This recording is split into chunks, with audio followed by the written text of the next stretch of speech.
would like to call the regular meeting for the Village of Tinley Park Plan Commission to order. Please stand for the Pledge of Allegiance.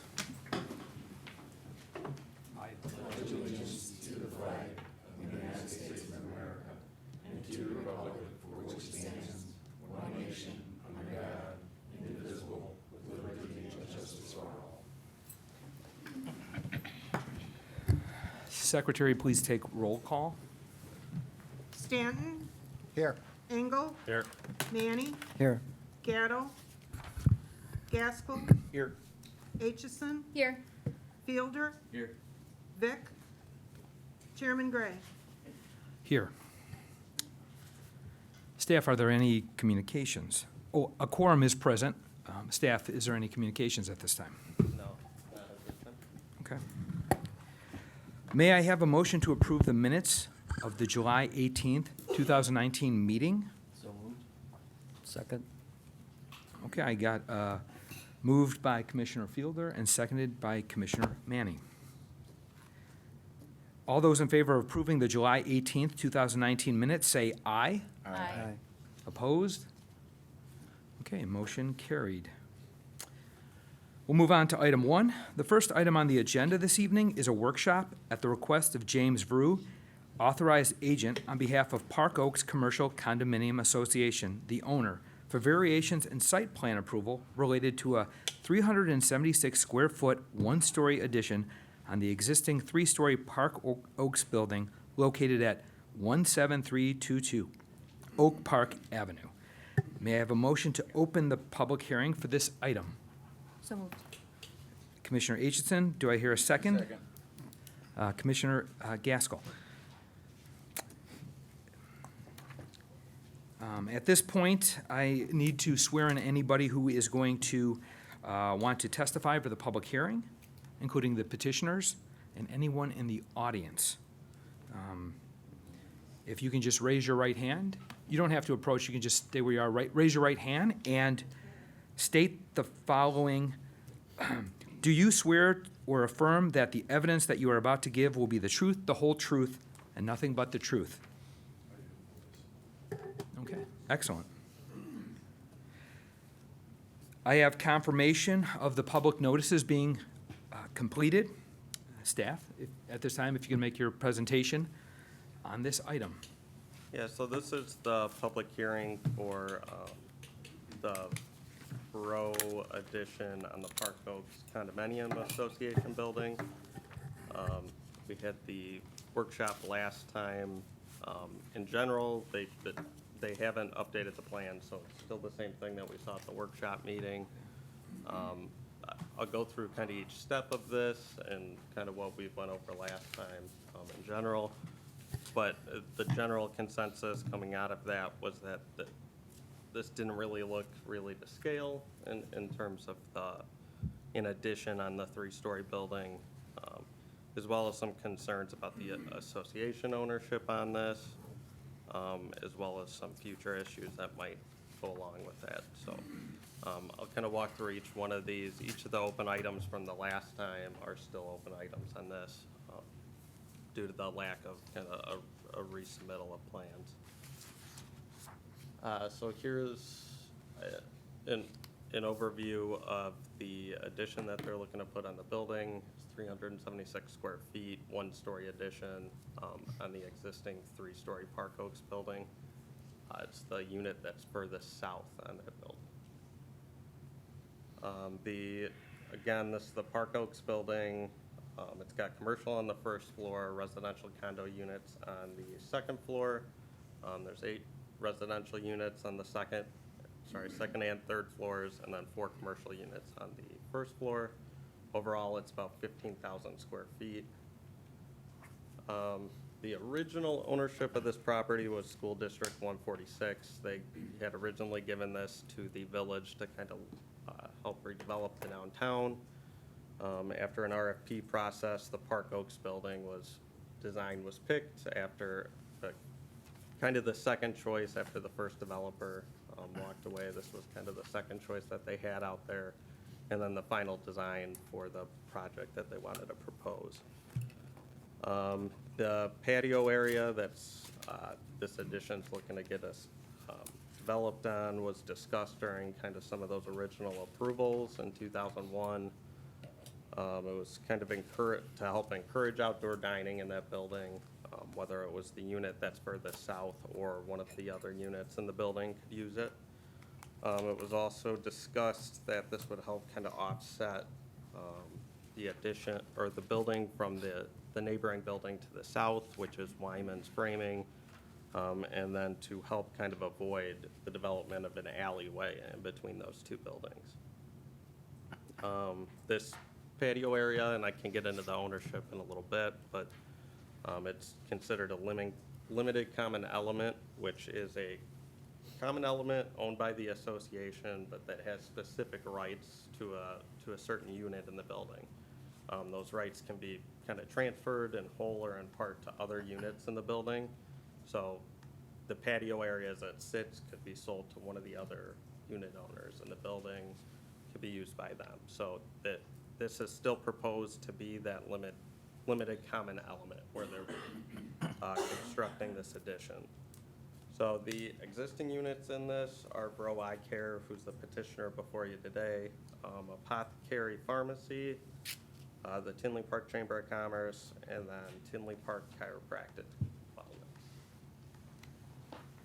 And then this is just an image of kind of how the property sits today. Zoning is DC, which is downtown core. It's kind of our densest zoning district in our legacy plan, and within, it's kind of the center of our downtown with the highest density, and then the preference for the most amount of commercial to kind of be centered in that core. There's downtown core to the north, which is electric blue, downtown core to the south, which is Wyman's, and then to the east, which is the T-Hands building. Downtown core is also to the west, but that's just parking lot that buffers this Park Oaks building from R4 single-family residential. These are all kind of considered heritage sites, which means they're allowed to kind of remain, but they may not meet the letter of the law to the legacy code because they were developed before it. So the Park Oaks building itself meets the majority of those codes, kind of just with the exception of their first floor materials. But the setbacks, the overall design, kind of meets what that downtown core is looking to accomplish. Those downtown core characteristics, it states the downtown core district consists of the highest density and height with the greatest variety of uses, street frontage, and steady street plantings and pedestrian amenities, buildings that can form a continuous street wall set along wide sidewalks. So just kind of the intent of what these regulations that they're asking for variances from are kind of aimed towards doing. And again, this Park Oaks building was kind of set as an example when they were developing the code of what they kind of wanted to see in the downtown.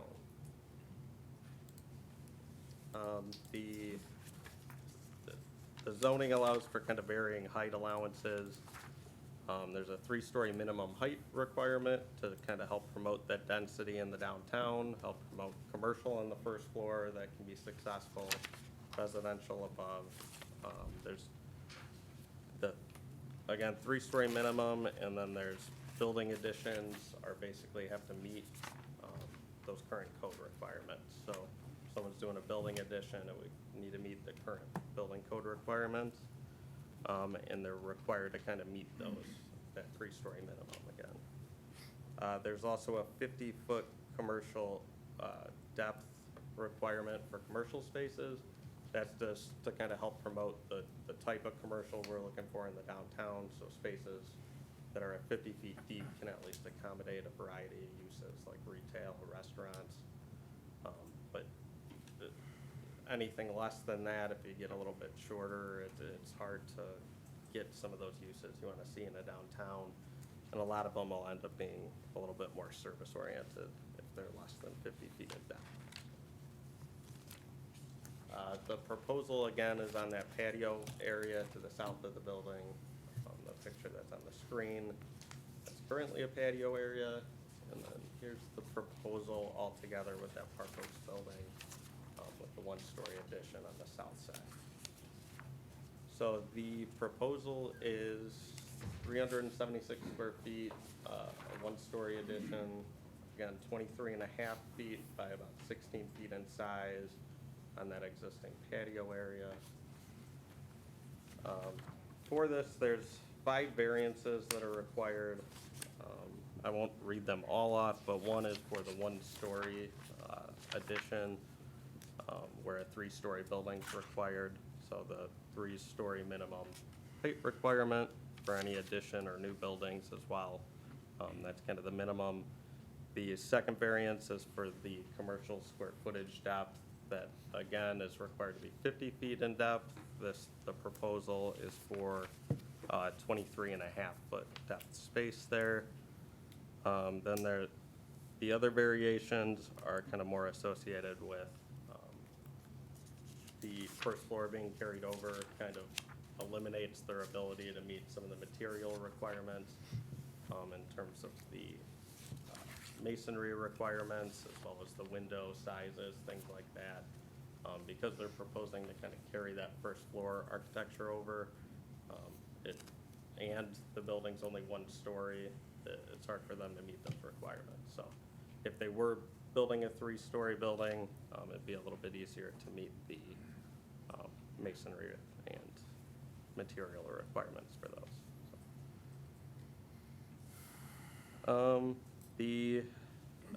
Again, that existing structure predominantly complies with the requirements, including the setbacks, the scale and height, the location. It's just that first floor material that doesn't really meet our current code requirements, but for the most part, the design works. The addition is proposed, again, to match that first floor requirement. Just some discussion points and kind of what we had talked about in the workshop meeting was just how this sets precedent for something to consider in terms of how it sets precedent for similar requests in the downtown area. So this can be for additions on existing buildings that are down there now that meet our code requirements. Recently approved developments like South Street or Bremen Station, or the soon-to-be kind of North Street development that's going on down there, or kind of any upcoming or future projects, anything that meets the code or doesn't meet the code that's really out there now, and what happens to those projects if they propose additions, and how does this relate to those? The other kind of consideration we have is in terms of the density and scale we're kind of looking to promote in the downtown with that minimum height requirement. One of the petitioners' kind of unique factors that they propose as part of this is the condo ownership. So we've kind of had them look into, could they do a 3-story addition? The condo ownership becomes one of their unique factors as to why they can't do a 3-story addition, and then the windows associated with those condos. Just considering, is that unique? Is building condo conversion can kind of happen to almost any building one way or the other, either becoming condos or becoming a single ownership and rentals. And that typically can be done without any village approval. So our kind of first open item is just kind of discussing those variations and then taking into those considerations of the standards for variation, as well as the precedent and kind of what's unique about this property, how it relates to other properties. For the use and ownership, we had quite a bit of discussion about this at the workshop meeting. The proposed use currently is for an exam room, kind of some additional workspace, and then for an employee break room. The property is currently owned by the Park Oak Commercial Condo Association, and it's again still considered under that umbrella of common area ownership. So it would continue to be owned by the POA. While it's listed as a limited common element, that means they have certain rights to use that. It would still be owned by the POA. Fairly unique since the intent is kind of to be a permanent private use for this one condo, but the options would still be out there for them to kind of sell it to a different unit owner. It could potentially be broke out and be a separate tenant over there, in whole or in part, and ultimately the POA retains ownership of this. So, you know, the day after it's built, if they come in for alterations or a demolition permit, they're ultimately the owner that we would see on the property. The covenants would be there that do give certain rights to use that, but the ultimate owner is still the POA on that building. So one of the kind of the current considerations we have is, well, there is kind of this current agreement between Dr. Bro and then the POA about how this will be used, just considering how this will work in the future, for future tenants, future owners, management changes of POAs, tenants changing these units, so just looking at the future of what the space would be. A 376 square foot space isn't something that is very useful, and as we kind of discussed in the workshop, the utilities are all planned to be running internal, so it'd be difficult to break this off. There's not a door proposed on it, but doors can be added or taken away at any point, so that doesn't really stop anything.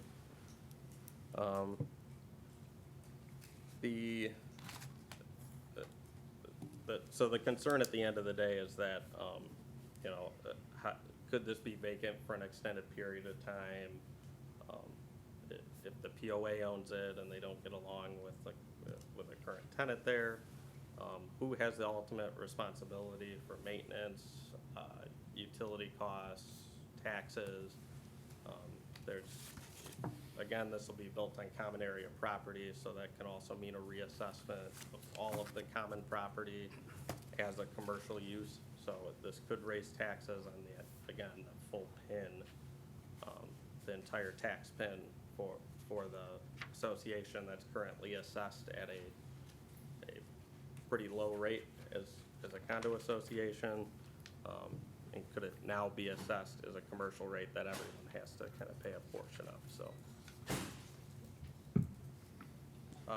Just a variety of open items in terms of that, discussing kind of those future consequences of what that ownership looks like with the POA owning this property in the end. Discussing the space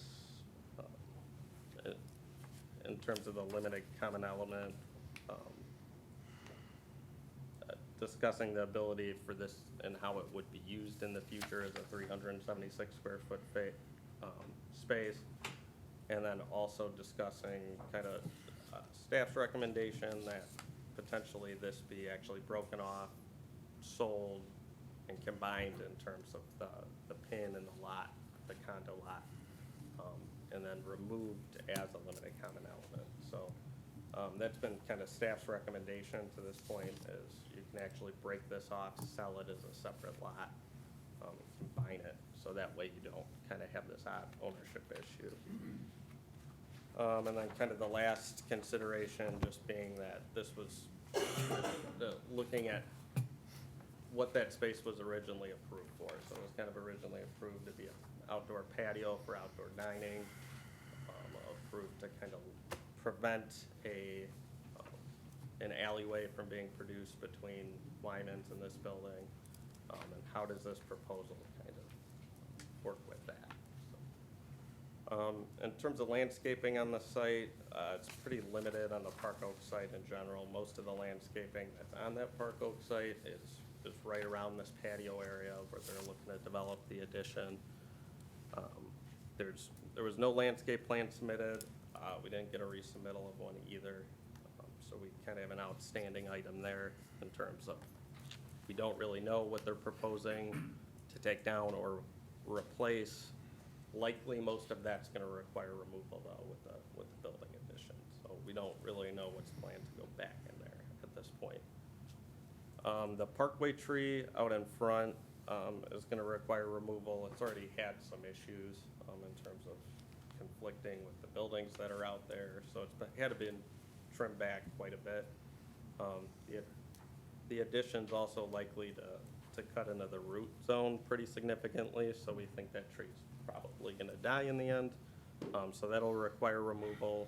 It's also out of place in terms of what our parkway standards are currently, so as part of this development, it would require that tree be removed, sidewalk be replaced where the tree is, and then a new parkway tree kind of be placed as we kind of do down the rest of Oak Park Avenue. So on the right on this image, on the slide is in front of Ed and Joe's, which is kind of your typical parkway tree, again, closer to the street. So those are required for any addition, any variation, or special use that comes forward, that they have to basically meet the parkway standards in front of their building. So again, just open items in terms of that, the landscape plan that's missing, and then the parkway tree, and the streetscape plan, and then the sidewalk work replacement as well, kind of our outstanding items there. In terms of the architecture on this, the one item that we've kind of picked out was the kind of proposed tan cornice that's up on top. We think this kind of looks out of place, even though it's kind of meant to match the cornerstones. It kind of makes it stick out more so. So staff has kind of recommended that be changed to a white cornice up on top, just to kind of let it blend with the building, and kind of like we said before, is, you know, this doesn't really necessarily mesh with that existing building, but we're just kind of looking for recommendations to kind of put our best foot forward on this, and kind of create the best design, even if it is out of scale, and requires these variations. The general consensus, again, was this really didn't kind of step in scale. It didn't really fit with that original building, but that was just our recommendation for if this is going to go forward and be voted on. We think that's kind of a change that should be considered. So. The additions kind of, again, are required to match and scale design, the materials that are all used in the original building. This is intended, again, just to kind of make sure that any additions look uniform with their current building. They don't really look tacked on or after the fact. Part of this was kind of noted during the legacy plan in terms of why they required this. One of the examples is right across the street at this, but in terms of kind of a negative example that they gave, and that's the T-Hands building.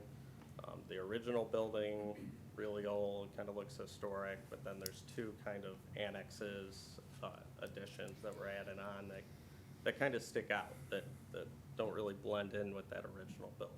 So those were kind of discussed, again, during the original implementation of this code, in terms of what we wanted to see, what we didn't want to see in the downtown core. Isn't T-Hands removing that, Dan? Say that again? Isn't T-Hands removing that? I say, isn't T-Hands removing that addition? Yeah, so as part of the North Street development, they've proposed to take down those additions. Nothing's finalized with that yet, and it's still coming forward, but all the initial plans are to remove those additions out there. So just kind of considering, again, that this would be one of kind of, in terms of that immediate area, it would be one of the only kind of one-story additions there. So with that North Street development, they're looking, again, to kind of create that street wall down Oak Park Avenue, create something that maybe fits in with with the code and kind of the vision they have for the downtown core a little more. The patio space, again, it was just kind of created to have a landscape patio space that can kind of promote some outdoor dining opportunities. Obviously, right now in the center, there's not a tenant that utilizes that, but over the years there has been some that have. But you know, we love the tenants that are in there now, and we always want to keep them around. But it's just kind of the nature of downtowns. If you you do have businesses come and go. There is a little bit of a life cycle to them, so just kind of considering that once this building is built, it kind of takes that ability for them to have any outdoor dining on this building away. And again, that patio space can be bought and sold to any of the units in the building, so it's not just the one it's adjacent to. And then also just the development again of this is gonna likely be unlit and unlandscaped. They did agree in the last meeting that they could, you know, maybe put some lights back there or something, but the likelihood of any landscaping back there in about a 5-6 foot space isn't likely to survive, so. There's some final kind of staff plan review comments, just kind of the way this worked out. There's some engineering comments that need to be addressed as well. So if and as they kind of move forward with this, the open item there, we added a lot of these open items just because they didn't resubmit any new plans. A lot have been added to conditions of approval. So if you guys decide to vote on this, we have some recommended conditions that address those open items, so at least, you know, if it's voted on, they'd still have to meet some of these conditions. Signage-wise, there's no signage proposed on the building, but again, there is a possibility that this could be owned by a different unit. It could have a separate tenant in it. So there is a possibility that someone's gonna want signage on this property. Staff kind of recommends putting a condition prohibiting the signage on this addition. Just, then at least going forward, you don't kind of have this out of sync signage. Also kind of helps to not promote that another tenant goes in here, but again, that can happen if they sell this to a different unit, so. No, in terms of parking, there's no parking required for a first floor commercial. We also don't really have any concerns that a 376 square foot addition would add much capacity. There's an adjacent public parking lot just to the west, as well as some additional parking to the south of this, and then the train station as well, so. Not concerned about the parking situation there. So in general, the consensus kind of after the workshop that we discussed about this is that this really wasn't in scale. The building looks a little bit unbalanced on that building. And it seemed like it really wasn't kind of the vision that we have for the downtown, or and some concerns kind of with the other projects and other buildings that are down there. What, you know, if you approve it for this building, what do those buildings look like? So the overall consensus seemed to be that this specific proposal wasn't a great fit, and we had some really great recommendations in terms of, you know, can a 3-story building be accomplished here? Obviously, there's windows on the other units, but could they work with those condo unit owners to get them basically an addition onto their condo unit? And do a 3-story addition, or is there any possibility of expanding kind of within the current building or the current space? And it seemed like either of those had kind of not really been considered, but were 2 other options that would maybe help the tenant, who we understand is looking at growing, doing well, and looking for some additional space. So that's it for our staff report. Okay, thank you, Dan. Yep. At this time, I will ask the commission for any comments or discussion starting to my right with Commissioner Engel. Yeah, for me, I went and looked at this area at the block party, actually, and to me, looking at this empty patio space that no one was using, I think that this addition would make sense. I know I asked about getting the rendering kind of scaled back so we could see it next to Wyman's, the other building. Did you guys ever get a chance to do that? We didn't. Because I really- think we that would weren't kind of able- help, instead of just seeing the building by itself, having it, see it next to Wyman, see how it would look. Because Wyman's isn't 3 stories, so, you know, it would fit, and, you know, I feel that it's a lot better than just having a patio that's not being used. You know, I know there's always potential for a restaurant to come back in there, but from what I've understood, there's been restaurants there, hasn't worked out. You know, there's a patio down the street where Charter Fitness used to be, it never gets used. I feel like this would be a better utilization of the space. Okay, thank you, Commissioner Engel. Commissioner Manny? I would just like to just reiterate from the workshop, you know, just architecturally, it looks, you know, looks awkward. You know, I understand, you know, I was at the block party and even, you know, the other day looking at the space, you know, for the patio. You know, my reservation is, if we do, you know, say, yes, let's go ahead with this, you know, what kind of precedent would it cost with other businesses that they want to just make one addition, you know, to one of their, you know, buildings or something, and is it something that we really want to, you know, our legacy code, you know, we're indicating, you know, we want a dense area and that would kind of, you know, not achieve that goal, you know. So, and then, and also just the depth of it, you know, is it viable if a different tenant want to occupy it, you know? I mean, there's no room for, you know, any, you know, restroom services, you know, so it's just, Would it be possible to speak up? We're having a hard time. I'm hearing sorry. everybody talking there. well, again, you know, I believe it's just awkward architecturally, but I don't think, you know, it would, you know, it fits the density that we're looking for, you know, for the downtown, you know, based on the legacy code. Okay, thank you, Commissioner Manny. Commissioner Fielder? Nothing at this time. Okay. Commissioner Aitchison? So I second Commissioner Engel. I do believe it's a better utilization of the space. I would like to see it, a rendering with a white cornice to see, if that maybe makes it blend in just a little bit more. I do think it's a little awkward with the tan, color that's going on. I also acknowledge that there is a concern about setting a precedent. However, I feel that this is a unique situation. It's a unique space.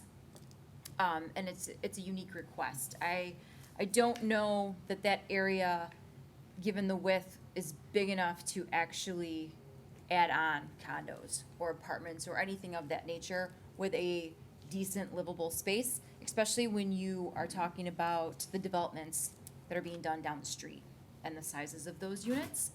I'm not so concerned that he didn't submit a new landscaping plan. I think that stuff's just gonna come and he wants to see what happens today at this meeting. I do, however, think it would be cleaner if that portion, that area was purchased. And it was purchased from the POA and consolidated and not a separate entity. I think it would clear up reservations about what happens in the future because it would be owned by an individual and not the POA. Okay, thank you, Commissioner Aitchison. Commissioner Gaskell? Just like I said a couple of weeks ago, I'm totally against this. I don't think building it because they can build it is any reason to throw the whole legacy code away and let people do whatever they want with their property, because that's what's gonna happen. We give it to this one here, then it kind of goes down the line, goes somebody else wants it, and then somebody else wants it, then we got a bunch of garbage in town. You know, and then it creates that alley problem. I think the association just should be made to clean up the patio area and make it presentable. But I don't think we should throw away all that work and stuff with the legacy code just to fill the space. Okay, thank you, Commissioner Gaskell. Commissioner Stanton? Yes, I was not present at the previous workshop meeting. However, I did watch the video. I was disappointed to see that a longtime business owner in Tinley Park, that was kind of making things a little bit difficult for them. Brug Eye Care wants to invest in our community by expanding his business. The business is also a sales tax generator, not just service-based. I think that we should be finding a way for this to work for Baroque as well as other businesses. It was mentioned that this does not fit the standards of the legacy code. The new members of the committee, or to the new members of the committee, the village staff and the commission have been reviewing the legacy code to determine if it's doing more harm than good. Several Oak Park Avenue business owners have argued that this is one of the reasons that the downtown corridor hasn't developed into what residents expect. The legacy code is not working. It's too restrictive given the other burdens that the businesses have. As far as the aesthetics of the building, we want to make sure that the expansion is beautiful as the existing building. Just like to thank Baroque Eye Care for the past decade for doing business in Tinley Park. Okay, thank you, Commissioner Stanton. I do have a few comments myself. I do echo what Commissioner Gaskell says in terms of the planning we've been doing here at the commission the past few years for the downtown in regards to the legacy code of having minimum 3 stories and higher density. I don't think it fits in, as I mentioned 2 weeks ago. I think the architecture's fine, but I think having a 1-story add-on, and there's 5 variations needed. One is the depth of the building, one is the height of the building. I know it's limited space, and as to some of the commissioner's points, that it's probably not being utilized to the maximum. But with that said, there is long-term goals here in Tinley Park, and when I say long-term, a lot of them are going to be coming up in the short term. And so I do think that there'd be an issue with setting the precedent, and I do agree with Commissioner Gaskell that once you open that gate, what's gonna happen down the line? And to your point, Commissioner Stanton, it probably is restrictive to some business. I know Dr. Vogue said last week, or 2 weeks ago, that his business is booming. So I would hope that you'd be able to stay in Tinley Park, for sure. With that said, one of the other issues that hasn't really been addressed too much is the ownership. Commissioner Aitchison brought it up, and so for this staff, my understanding, it still would be the common element owned by the Parks Oak Association. Correct. And so is that space going to be tied to the eye care business, or what is the arrangement with the petitioner? So currently it's a limited common element that basically means it's owned by the association, it's considered a common element, but that gives them kind of exclusive use to use it right now. But it's still owned by the association, it can kind of be transferred among the units, but gives kind of exclusive use. So it's odd, it's meant that it would kind of be used by one unit, but still owned by the association, still kind of meant for kind of a greater, it's rare that you would have a building that's wholly a commercial private use be a limited common element. So, Okay. And I mean, and that's also contingent on the turnover of the Park Oaks Association, right? I know my own townhome association, Sure. 15 years later, it's a different board and different. There's only 4 unit owners there, so. Oh, okay. It's the commercial unit owners that own it, but those do have turnover, and, who's the president, who's the management association. One of the things we struggle with is the day after this, if the association came in for a demolition permit on it, they're the owner of the property. There might be a private agreement in the covenants that gives some ability and exclusive use rights, but that's really a private agreement. And for us, we just kind of look at who's the underlying owner. So at the end of the day, if they apply for demolition, or it is unlikely to be demolition, but any changes to that site could be proposed by the POA or a different tenant. Okay. In that space.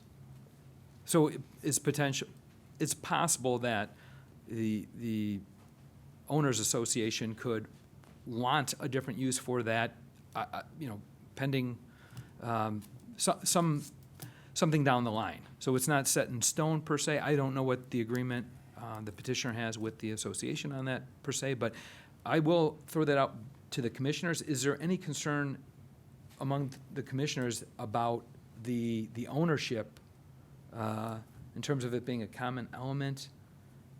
Yes, Commissioner Fielder. And again, as I said 2 weeks ago, one of the things I was concerned about was, A, they had no plans to convert it if there was a change down the road, that there was no, they're gonna build it, but without the intent to have it convertible to a separate space. And again, it would only, let's say they get a different business in there that doesn't want the extra space. My concern is, all right, then they wall it off. What is it used, what's the use for it at that point in time? Does it become a storage unit for the other owners? I mean, does one of the other businesses at the other end say, oh, I can use that, but again, for what use? Do they open a secondary business, or do they use it for storage? I mean, it's, the common element kind of, I agree, the common element seems to be completely diametrically opposed to what they want it for. And so if only one person can use it, it's not a common element anymore, it's a single use. And so it's either gotta be considered as such, as a standalone unit, or, I'm still struggling with whether that's the best use of it, because again, at the end of the day, if a business wants to move in there and they don't want that extra space, what happens to it? I mean, to put it up and then just say, oh, we don't need it anymore, they're not gonna demolish it. That would be a waste of money, and that'd be a waste of use, and I don't think we would be happy to, if 10 years down the road, it's like, it's now wasted space, what are we gonna do with it, and they tear it down. And again, they don't plan to convert it to, I don't know of any business that can fit into a 376 square foot building. So, I still have a lot of concerns of really if that's the best use of that space. And I know everybody can say it's an empty space, it's a wasted space, it's underutilized, absolutely. The question is there a better use for it than putting a structure on top of it? I'm still struggling with that one. Okay. But to put in perspective, if it remains a patio, it's still a common use area, but Yeah. The tenant at the far north end isn't gonna use that as their patio for their restaurant. So it's pretty much tied into the tenant where the eye care center is already. I'm wondering if there could be a better use for as a common element that the association, I don't know if it, community guard, I mean, I just don't know if there's a use that the association, the owners could say, you know what, all of us can share doing this with this space, as small as it is. Understandable, but Yeah. they're proposing a use for it right now today. Exactly, and that's why I'm struggling with it, yeah. They're proposing a use of it today that meets none of the codes. It's gonna stick out like a sore thumb. So I don't think it's, Now, correct me if I'm wrong, you said that this zoning, what zoning is this again? DC. So it's allowed to not meet some of the codes based on historical reasons, correct? No, not the addition. The legacy, the addition isn't? The addition has to comply with the code. And this building, as it was built, kind of actually complies with the majority of the legacy code, even though it was built Before prior the to legacy code? So this, yeah. Yeah, the only thing that doesn't with this is really the first floor material that's Material. used. It's kind of a wood paneling, the rest of the building does meet it. But any additions do need to meet that. Have to meet the code. Yeah. And then just, they do have an agreement, again, now that he would cover, the cost, but again, our concern is with the use side of this is that if it's not owned by that unit, owners change, association changes, tenants change. So right now it could work, but what does this become in the future if there is some issue? Right, and that's open item 3, and so if any of the commissioners would like to weigh in on that as well. So they mentioned the space can be sold in whole or part to other unit owners. Would that make it cleaner? Because as staff has mentioned, the plans can change. So that's what's planned today, but who's to say what's gonna be there 2 years, 5 years, 10 years from now? Any comments by commissioners? Well, again, it could be sold to another tenant, but, I mean, that's very impractical to have, you know, a different tenant in between your two buildings. And I know, you said that you could put a door on it, there's not gonna be any, bathroom facilities in it, and all the utilities are coming out of the existing tenant's building, correct? Correct. But it would still be owned. So part of one of the concerns is, does that just, you know, if this unit goes into bankruptcy and that's kind of, you know, owned by the association and someone else buys that element, does that become storage? Do they put a single office in there? How do they get the utilities to, you know, do they Separate. cut up the street and run them in separately at that point? So it leads to a lot of questions about a lot of what ifs in the future that we could kind of see become issues. And that's why our recommendation is, again, this just be, you know, split off as a PIN, sold to that unit owner, combined with the current unit, and then it's just, obviously, we still have some concerns about the look, but at least that would take care of some of the ownership concerns if this was sold. And that's been our recommendation kind of from the beginning. We haven't really received a clear answer yet as to why it's not just being purchased outright from the association. Okay. If there's no other comments from the commission at this time, I would ask the petitioner to give their presentation if they Yes. so choose so. Thomas Courtney, attorney for the applicant. And I'd like to have some statements read into the record, and then I'll begin to make my presentation, if that's all right. Yes. Okay. You read the statements? Oh. So we have residents and persons who are in favor of the project.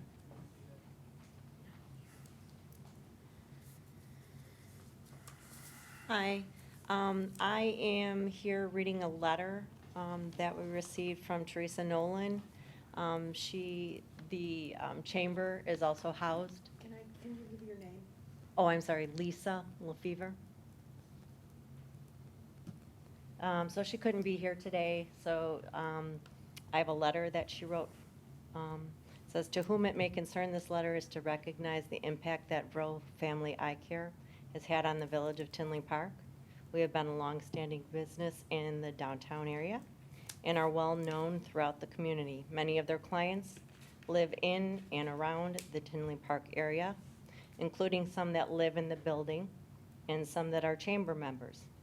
In addition, they have an active and engaged chamber member throughout the year, attending several membership meetings and businesses, after hours, and support the other local business owners. It is our mission to support the local businesses, and we hope to see Rowe Family Eye Care stay in the Tinley Park area for years to come."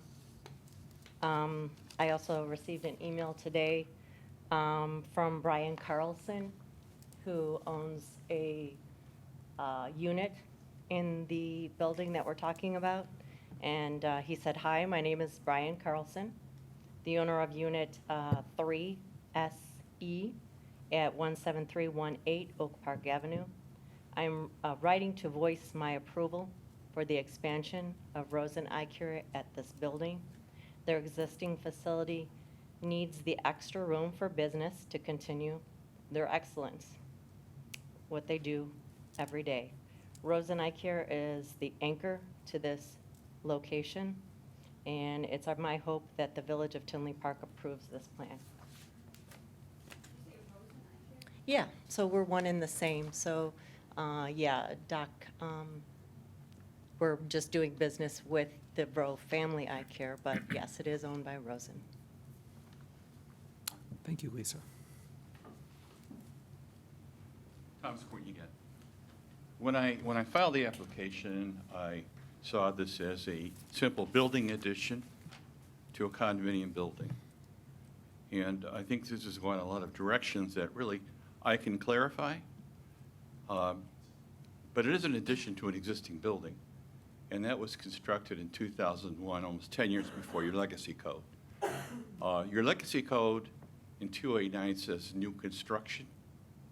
Well, I guess it's debatable, but we got into a lot of difficulties here that we satisfied in terms of architectural renderings, engineering, a lot of things that I think were really unnecessary, but nevertheless, we wanted to comply with the requests.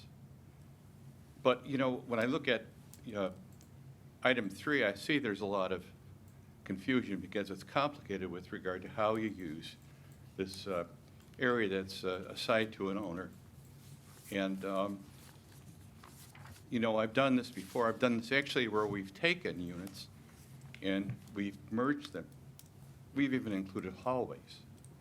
It's very common, believe it or not, where a unit owner will buy 2 units and merge them and include a hallway. It simply requires a amended plat approved by a majority of the owners. Now, I wanted to avoid that because of the expense of redoing the plat. But the plat would only be for those units now that are in the commercial condominium. So as far as I'm concerned, I could dispel all your concerns about who does what with that unit. It's no different than owning any other property. I don't see the village going on and telling people how to use their property as long as they're complying with the codes. But I can understand concerns about it. It's different, it's mysterious, and you'd like to regulate the use, but as long as they're complying with the code, what are you regulating? They have all the same life safety codes, inspections, fire department shows up at your door, all those things. And so, I've seen buildings where the laundry rooms, for example, are limited common elements, only used by some units. There's probably garages here in town where the garages are limited common elements, but the building itself is owned by the condo association. So if that garage is blown over, it's the condo association's responsibility to put it back up. But the owner has an assignment of use of that unit. But I don't want to spend too much time on item 3, but I can tell you this. If that's your only concern, I could simply have this addition merged in the Rugen unit and we're done. It's all just a larger unit. And I did submit my documents to Pat Conley. He researched my documents and he had no objection to the concept of the use of the special area in the special common element. So but I think that in terms of merging it, it would probably enhance the value, and we're not after the value here, we just need a use. But we could certainly merge it if that were a requirement.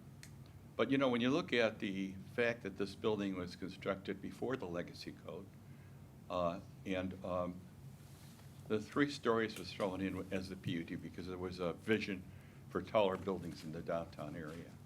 But this is a tiny, tiny place, 377 square feet. And you can see from the front of the building, there really is no landscaping except a few trees. And as far as the parapet is concerned and the look, a considerable amount of time was spent with Dan Ritter's department trying to come up with ideas that they liked. And actually, they gave my client some ideas that he used and incorporated into it. But the look of this is, beauty is in the eye of the beholder, but the architect came up with this. And he felt it was compatible because the entire front of the building looks like this. So I don't see why this can't be approved, based on the appearance that it has, the fact that it's such a tiny area, it's not having any impact on the surrounding area. It has no impact on drainage. And structurally, it improves the overall appearance of the neighborhood by taking that patio area and turning it into something of value. If the original developer had chosen to make that part of the original building, that's entirely possible because the condo association owns the land. It's their land to use any way they want that, is subject to approval by the village, but leaving it as a vacant common element with special use restrictions makes no sense whatsoever. So, with that in mind, as far as the other, considerations, the fact that there's a variation for the type of structure, it's possible to use concrete board that would look like the wood panel. There are things that can be done if we can just work with, the plan department. But, this, from the very beginning, my first call to Mr. Ritter, was you have to have a three-story building there. And then the rest of the requirements began flowing to my office about the,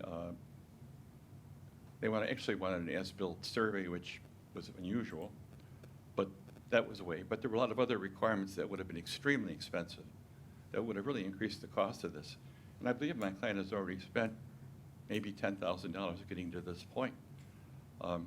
So anyway, I'd like you to, consider the fact that this is an existing business. They want to stay in the community. They haven't caused the hardship. And, they'll do whatever cosmetic improvements they need to satisfy the Plan Commission. But the big issue here is the three-story aspect of it. You can throw a lot of other problems at it and kill it, but is that really the issue here? The real issue is the three-story, and you got the flex in your code with regard to that zoning district. So you do have flexibility there. It isn't that you're violating the code if you grant some variations. And by the way, I don't know of any other buildings there where they have this unique situation with a common element that can be built upon by a condo association. But if I agree to merge this into the existing unit, Brooke will have a larger unit, and all of the rights and remedies to the association will be purely as provided in the statute and not involve any speculation about what a special use has. So anyway, then we have approval. I gave Dan Ritter my letters from the association and the document that Pat Conley approved. So if we can get around this hurdle about, making this thing as complicated as building a much larger independent freestanding building, this should be approved and go forward. Okay, well, thank you for your comments. Is there anyone else wishing to testify?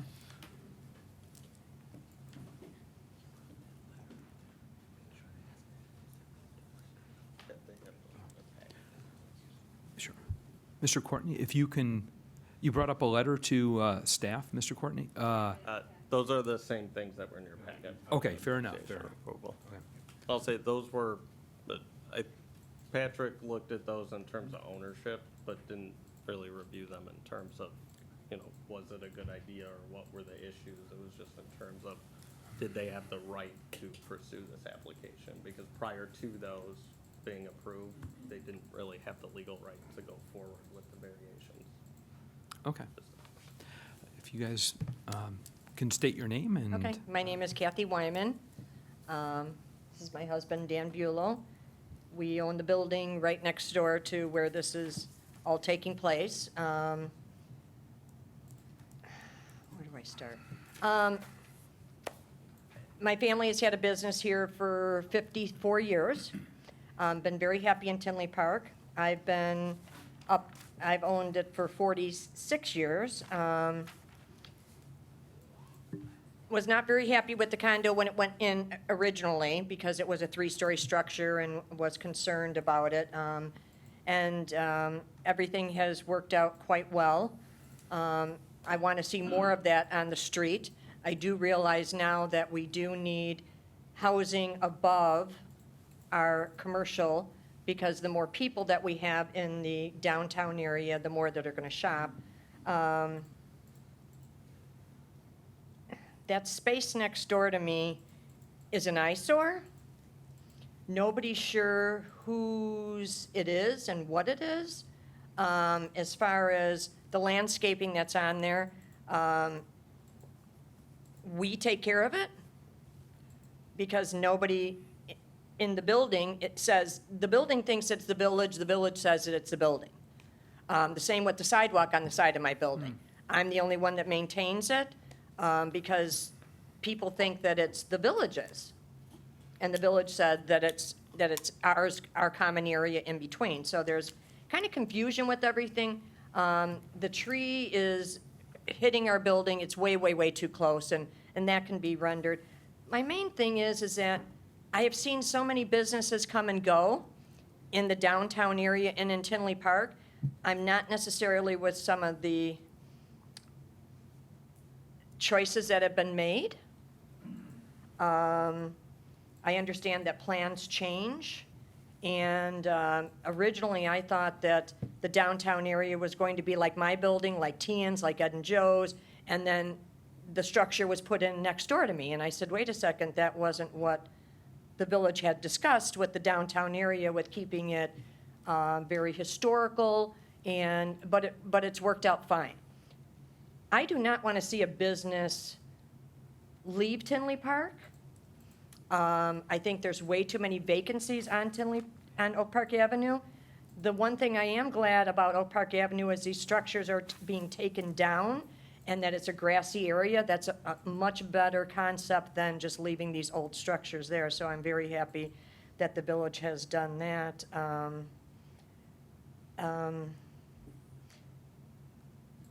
Yeah, he has brought business to me, and I'm sure I've brought in business to him. Clancy's that was there before never utilized that space outside. When she had the restaurant there, I saw maybe people using it once or twice. It's never been used, and I would be happy with somebody who wants to stay in our community, wants to invest in our community, and would like to see that happen. I understand your concerns of other businesses doing this, but what he's doing is just adding on a smaller thing of exactly what's there. It's not an add-on like what Tian's did twice with the front and the back. It's him adding on to an existing thing that looks, to me, almost like it's part of it. And I think sometimes we have to make some changes in our thought process as far as if we let one person do it, then somebody else is going to do it. And I don't think that necessarily happens. I think that you watch situations and that we make it a little bit more friendly in this town for businesses to come here. I have known quite a few businesses that have tried to come in this community and they have not been welcomed. And I don't think that that's good. I think we need to be a little bit more friendly, or we say we're a friendly community, and I think we need to be that way. So, is there anything that I get very nervous, so I'm sorry. No, you said pretty much it, that I think it'll look better with an addition on there. We've looked at it, we hate the tree. I don't know why they picked that type of tree. It's ruining the sidewalks, it's lifting the sidewalks. We have to go out there and cut the bushes.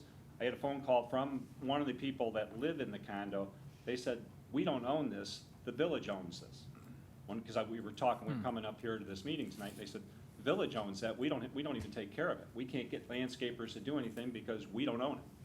So if the condo association doesn't know what's going on, that says something big. It's an eyesore. So is that landscaping and that sidewalk, who owns that? Does anybody really know here? The patio and the landscaping is owned by the association. They're the ones approving this addition to go on. Okay, so the landscaping going all the way back is owned by them in the patio? Yeah, Okay. the sidewalk, Okay. and then 1 foot, I believe, the sidewalk and 1 foot of, to the north is the village's, and that's attached to the parking lot. So basically, it's just the parking lot and back, and then just kind of the walkway coming out is the village's. So just the. So the kind of village would be concrete. maintaining then the sidewalk? Just the sidewalk, yeah. Okay, okay. So we would be talking to them then as far as snow removal or maintaining or doing so forth? Correct, that would be our Okay. public works. The other Okay. thing I want to say, we have 3 or 4 business owners here with Yeah, us in so- Tinley, and we're all supporting what this man's trying to do to his business and grow the business. And we're hoping that Tinley can see their way to support businesses that have been here and support Tinley Park. And that's what we'd like to see. Yeah, just to clarify, not snow removal, though, that it's actually a requirement of, like, if you're an adjacent property owner, you have to clear the sidewalks And we do adjacent that. to you. So, but maintenance in terms of it, we do that, so. So as far as cleaning the sidewalk, it would be my job? Or the associations, I guess. Oh, okay, The- okay, so, okay. It should be split between the two. Okay, okay, okay. But, yeah. Because they're under the assumption that, that's what I mean, it's kind of wishy-washy, because I think it's always kind of been that way. Yeah. Nobody knew what what that concrete slab, some people thought it was for people to use, and other people said, no, there's a doorway from that business going out there, so it's strictly the businesses. And there was arguments years ago about that. with the chamber, saying that it's theirs or anybody else's, and then, so If you there's, have any issues with the sidewalk, you can always let me know or our Public Works Department. Okay. We can always work with you Okay. on it. no, the sidewalk's been fine. The sidewalk, And then the tree is ours as well, which our Public Works Department knows that's an issue, and that's why with this, it's gotta be removed, because they know Right. there's issues with it. right. And they have, when I do And it goes call, back. when I do call, they have always, taken care of it. I just hate calling and bothering them when they've got so many things on their plate already that they're, dealing with, so. Sure, and this would, as part of this project, it would have to be removed, and they'd have to move it out towards the street. So- But should it be removed anyway, whether this project goes on or not? I mean, I hate to see a tree coming down, but Yeah, eventually that they know it's gotta come down. it's lifting the, right. It's just been Okay. there for a It's a long beautiful time. tree, but, right, okay. Thank you. Thank you, Kathy. Is there anybody else in the audience wishing to speak at this time? And sir, I believe you came in slightly late, so I'm going to have you swear in here. Just, let me I'm grab sorry. my- My name is Cam. I'm from Tini Apothecary, the pharmacy. Little bit nervous, never been to meeting. But that place over there, it's been Excuse me, empty. Cam, if you could please swear in first, prior to proceeding here, I just have to ask you just to raise your right hand and basically say, do you swear or affirm that the evidence that you are about to give will be the truth, the whole truth, and nothing but the truth? I swear. Okay, excellent, go ahead. Okay, the land, I just came from New York. I just moved here to have a pharmacy with my sister in Omar. That place is empty according to before the remodeling now. But I think we need to support the business owner. I think we need to be changed. Sometimes changing in life is good because that place is empty, it doesn't look good. Regardless, it doesn't look good. If we put the extra expansion, and maybe, I know I agree you guys doesn't look that good, but you could build something, make it look good, and make some changes so we could get some people to come in to see it different. We cannot always stay the same. In life, we need to change. So I support all the business owners if they want to be changed.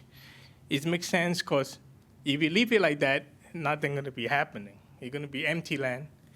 If you do something, you might bring in more business and customer, so you could make more income and support the teenies, I'm sorry, I'm very nervous. I don't. No, thank you for your comments, sir, we But appreciate it. I just think. Sign in before you leave. Okay.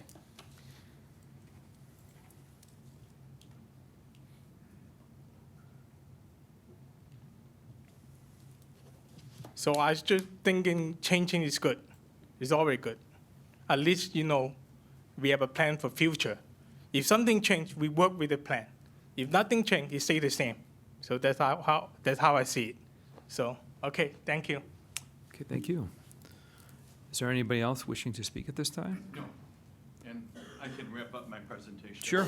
Simply want to state again that I think the biggest problem with this is the fact that it's not three-story.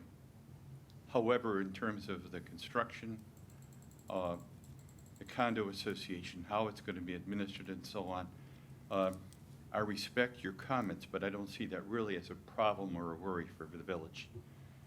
I'm certainly willing to amend the plat and include this as part of the floor area and make it part of the existing unit. That's one simplification.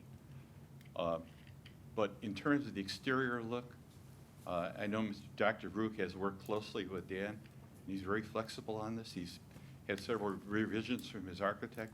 But in terms of any other impact, this has no other impact other than perhaps visually this three-story question.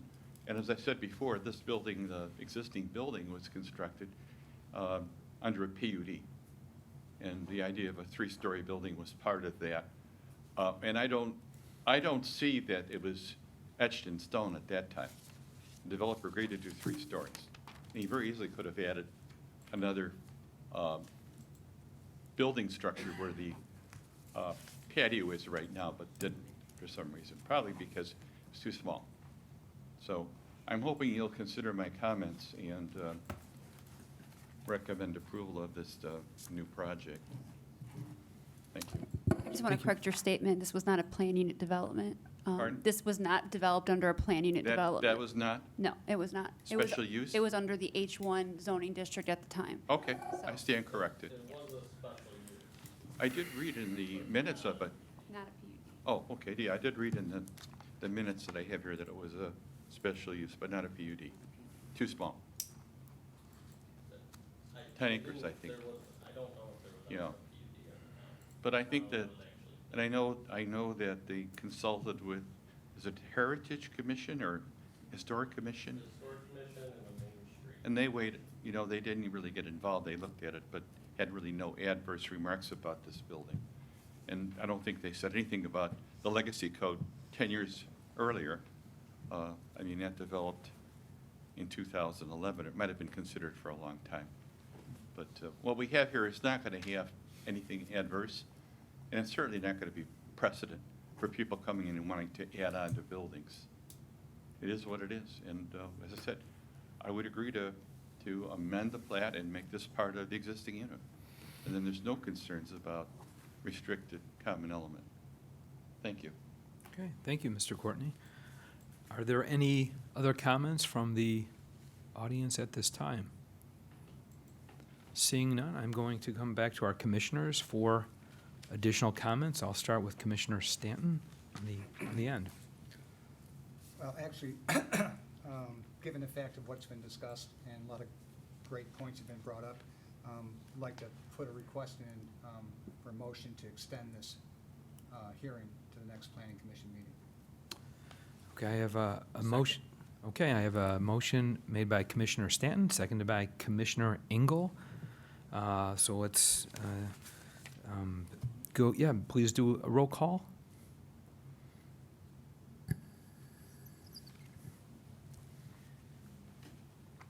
Manny, Yes. Gaskell, Yes. Aitchison, Yes. Fielder, Yes. Stanton, Yes.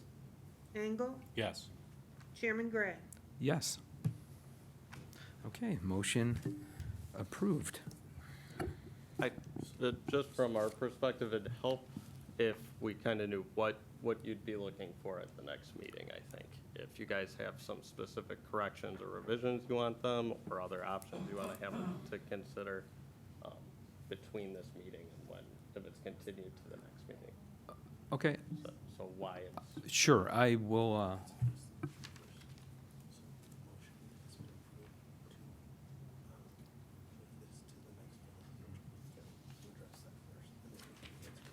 sure. So the motion has been approved to continue this to the next meeting, which will be in 2 weeks. With that said, we will then take on staff's question regarding some of the items that staff can work on between now and then. And I will begin on, to my right, with Commissioner Engel. I would like to see, if possible, that rendering of the building and the addition kind of setbacks, we can see it with Wyman. Yeah. yeah, we can give that to the petitioner to maybe work with their architect to do. Because I think they'll get better perspective instead of just seeing just this building, to see how it fits in with the other buildings. Yeah, and you asked for that at the workshop too, and we were gonna try and get a hold of them to see if there was any revisions or anything. So we'll, maybe, I think their architect's the best person to do that and actually get it right, so. Okay, thank you. If not, we can maybe piece something together, but. Commissioner Manny.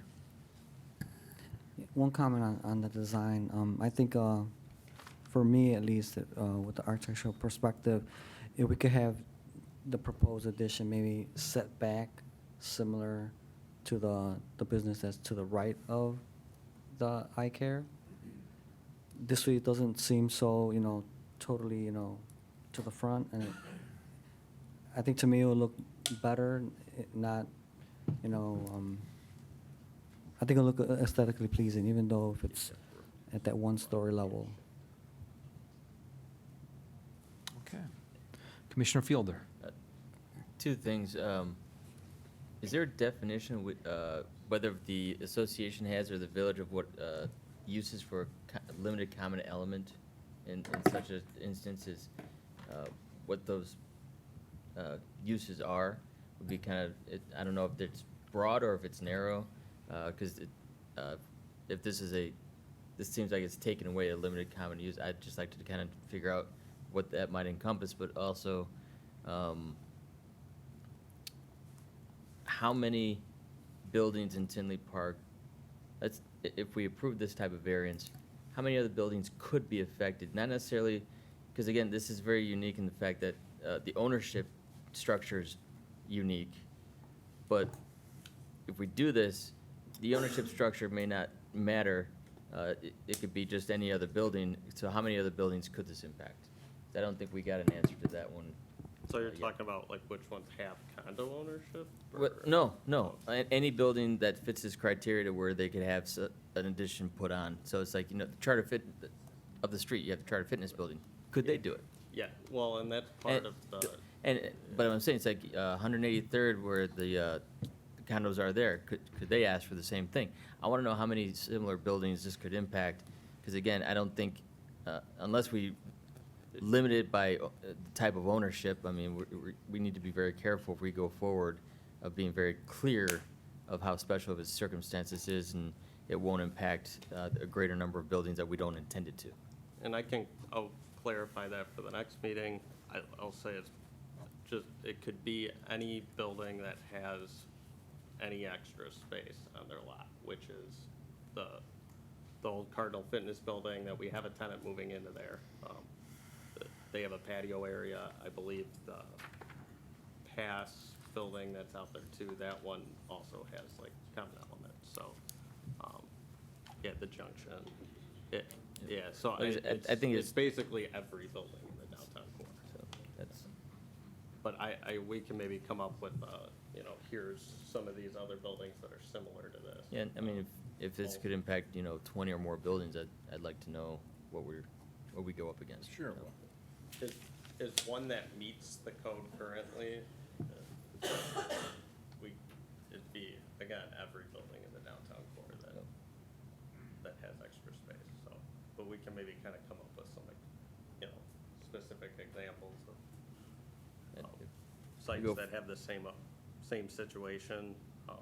Condo ownerships, it's a little bit unique, but also, again, it can become condo or it can become apartments. Any building can make that transition just about in the downtown without any approval, so So- it's not really. So it's hard to tighten, physical it's hard to property. tighten up language to make it a very unique circumstance. Yeah. Okay. Thank you, Commissioner Fielder. Commissioner Atchison. I don't have anything to add. Okay. Commissioner Gaskell. No, I have nothing. Commissioner Stanton. I agree with just what they said, so let's make something happen. Okay, excellent. And to echo Commissioner Ingalls' ask for a rendering, I was just curious, I know it's a flat roof because you have the window adjacent on that south wall. Is there any way you can get any pitch to that roof? I think it would probably offset some of the apparent visual height difference and perhaps increase the aesthetic look of that, perhaps. Yes. Slope it south or towards the street? Towards the street, so, and I, And could I ask Mr. Manny a question? Yes. So this was originally. Can you come to the podium, please, and talk? Thanks. So this was originally proposed to be same frontage as the rest of the building, Right, in line, but right. we've set it back 1.2 feet already. Do you want it set back further than that?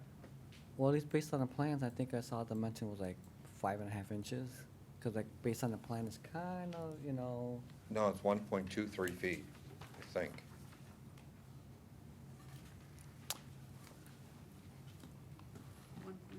can you put up the, one of the, I don't think we have the. you have anything that shows like a plan? Yeah, so I think the part of that was due to, I think, the engineering side of this, and we still have engineering comments to make, but some of that was to make sure the foundation fits in there, but I do believe it's like 1.22 feet. in it. Okay, so over a it foot does match, setback. I'm just saying, if it matches, the business that's to the right of you, if I'm facing it, I think the articulation will look nicer in my perspective. So you want it the same from the street, or you want it set back further? Well, not, I guess I'm asking if it will set back the same distance to the business to the right of you.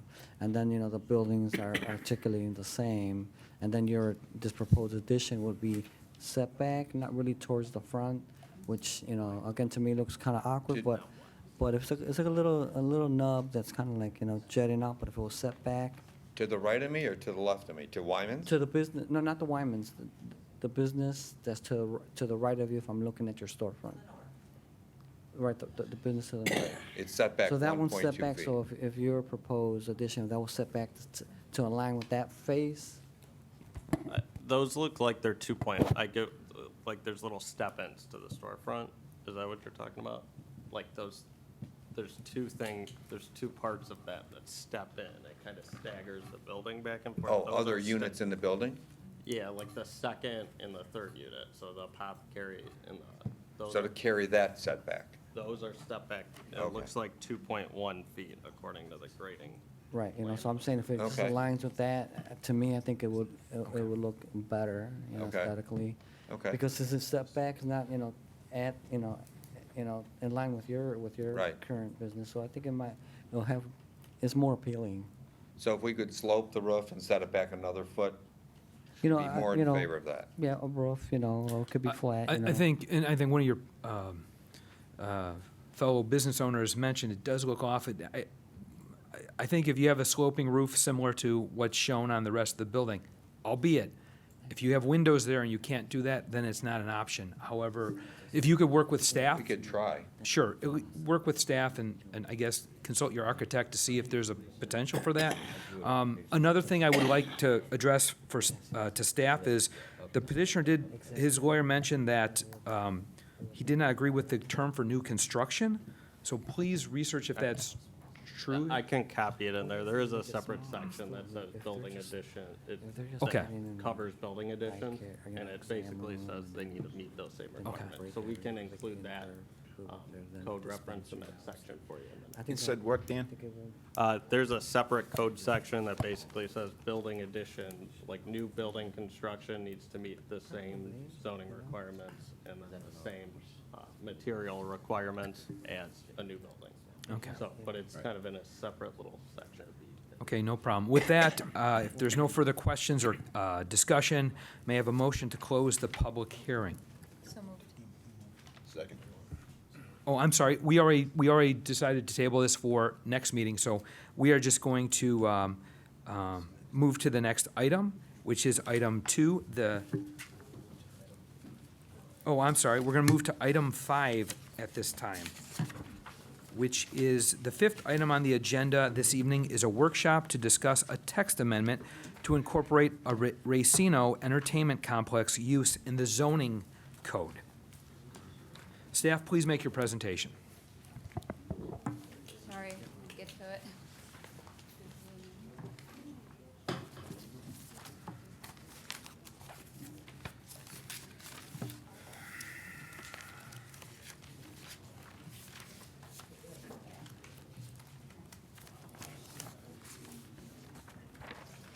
All right, sorry about that.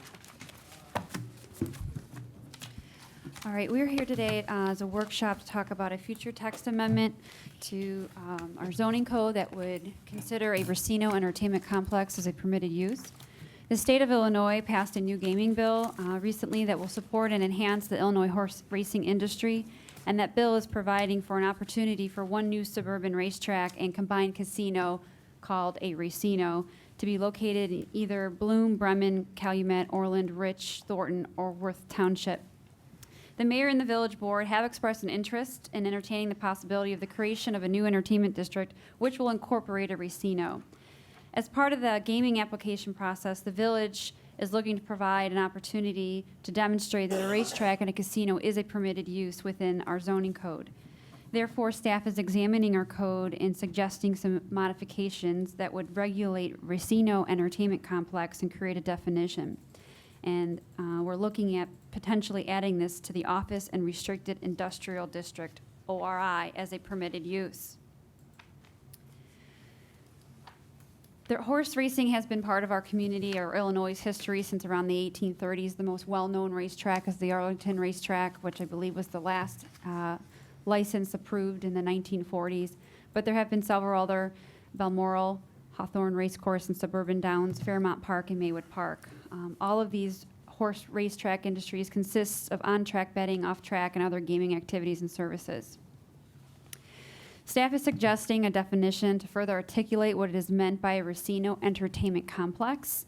An example I've provided, looking into some communities that do regulate racetracks or entertainment districts, we're looking at a definition stating a racetrack combined with a casino and other similar and compatible uses included but not limited to spectator events conducted outdoors in open or partially enclosed facilities as a for-profit enterprise, which typically charges an entrance fee. If it is the desire of the village to allow a Racino in the village, we have two options in how we can look at permitting this. The easiest way would be to outright permit it in the zoning code by right. The only viable location within the village boundaries is the Tinley Park Mental Health Center site. This is approximately 280 acres in size and is zoned office and restricted industrial. A listing of all permitted uses I have provided for you in your report. Now, the ORI Office and Restricted Industrial District is intended to provide land for medium to large office building research activities and non-objectable industrial activities, which are attractively landscaped and designed to create a park-like setting. Although Racino is not an office or industrial use, it will be compatible with other uses currently permitted in the ORI district, such as restaurants, hotels, banquet facilities, and convention centers. Currently, the Hollywood Amphitheater is zoned ORI, but is also approved and regulated with a planned unit development. We similarly anticipate that if a future Racino is to locate, that it would be also developed under a planned unit development and give the village an opportunity to further restrict land use, design, and landscaping. Due to the mix of uses and overall scale, it would also allow opportunities for other uses to fall within there that are typically not allowed in the ORI right now. In general, the ORI district does have a larger minimum square footage for lot width and lot size, and a larger maximum story height of 5 stories, which may accommodate a future entertainment district. I provided for you a schedule of how the permitted use could be incorporated into our current schedule of permitted uses, and I'd be willing to discuss that as tonight and regulating that in our zoning code. Under dining, drinking, and entertainment establishments, we would list Racino Entertainment Complex as a permitted use only in the ORI. Another opportunity could be the discussion and creation of a new entertainment overlay district. This is an approach that has been taken in the community as we have several overlay districts currently. We have the Rich Township Entertainment and Tourism Overlay District. We have the Mixed Use Devon Drive Overlay District and an Urban Design Overlay District. Specifically, the Rich Township Entertainment and Tourism Overlay District is intended to provide a unique use in district-wide areas for entertainment, shopping, dining, hotel, and tourism in the village. This is similar to what we'd be looking to do for the mental health center. An overlay district, just for reference, is a regulatory tool that can create a special zoning district placed over an existing base zone, which can identify special provisions in addition to those in the underlying base zone. For instance, if we wanted to look at not just a Racino as a permitted use, we could look at transit development, other outdoor recreational uses, all within this overlay district that would be permitted. So the discussion would be to also discuss about creating a new entertainment overlay district. Also, amending the existing Rich Township Entertainment Overlay District, because that is an opportunity for a future Racino to locate within that entertainment overlay district. So therefore, we would look to also amend that to make a Racino a permitted use. So staff has identified a few open items to discuss, and that would be discuss permitting a Racino entertainment complex as permitted in the ORI, to discuss the creation of a new entertainment overlay district, and discuss amending the existing Rich Township Entertainment and Overlay District to include a Racino complex as a permitted use. So I also have our attorney present who can maybe give you a little history on the bill and where things are at. I know there's a lot of conversation going on, and he can kind of bring you up to speed on that. It's Patrick Conley. Good evening, everybody. Thank you for moving this up. I do have to run here shortly, so I appreciate that. I know you have a long night ahead of you. Kimberly described things very well. As usual, we are in the process of trying to locate a Racino complex at the Tinley Park Mental Health Center.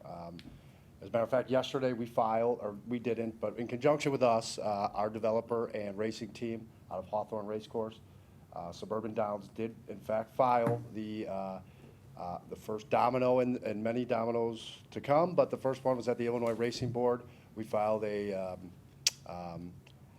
application for a new license. It was the first application for a new license in the state of Illinois since 1946. So we're setting precedent everywhere we go. So I know in working with Kimberly and Paula and Dan and their team, they like certainty in planning, and you guys like it too, but this process is a little uncertain. As Kimberly mentioned with the law, the gaming expansion kind of came out of nowhere, and it's provided this opportunity.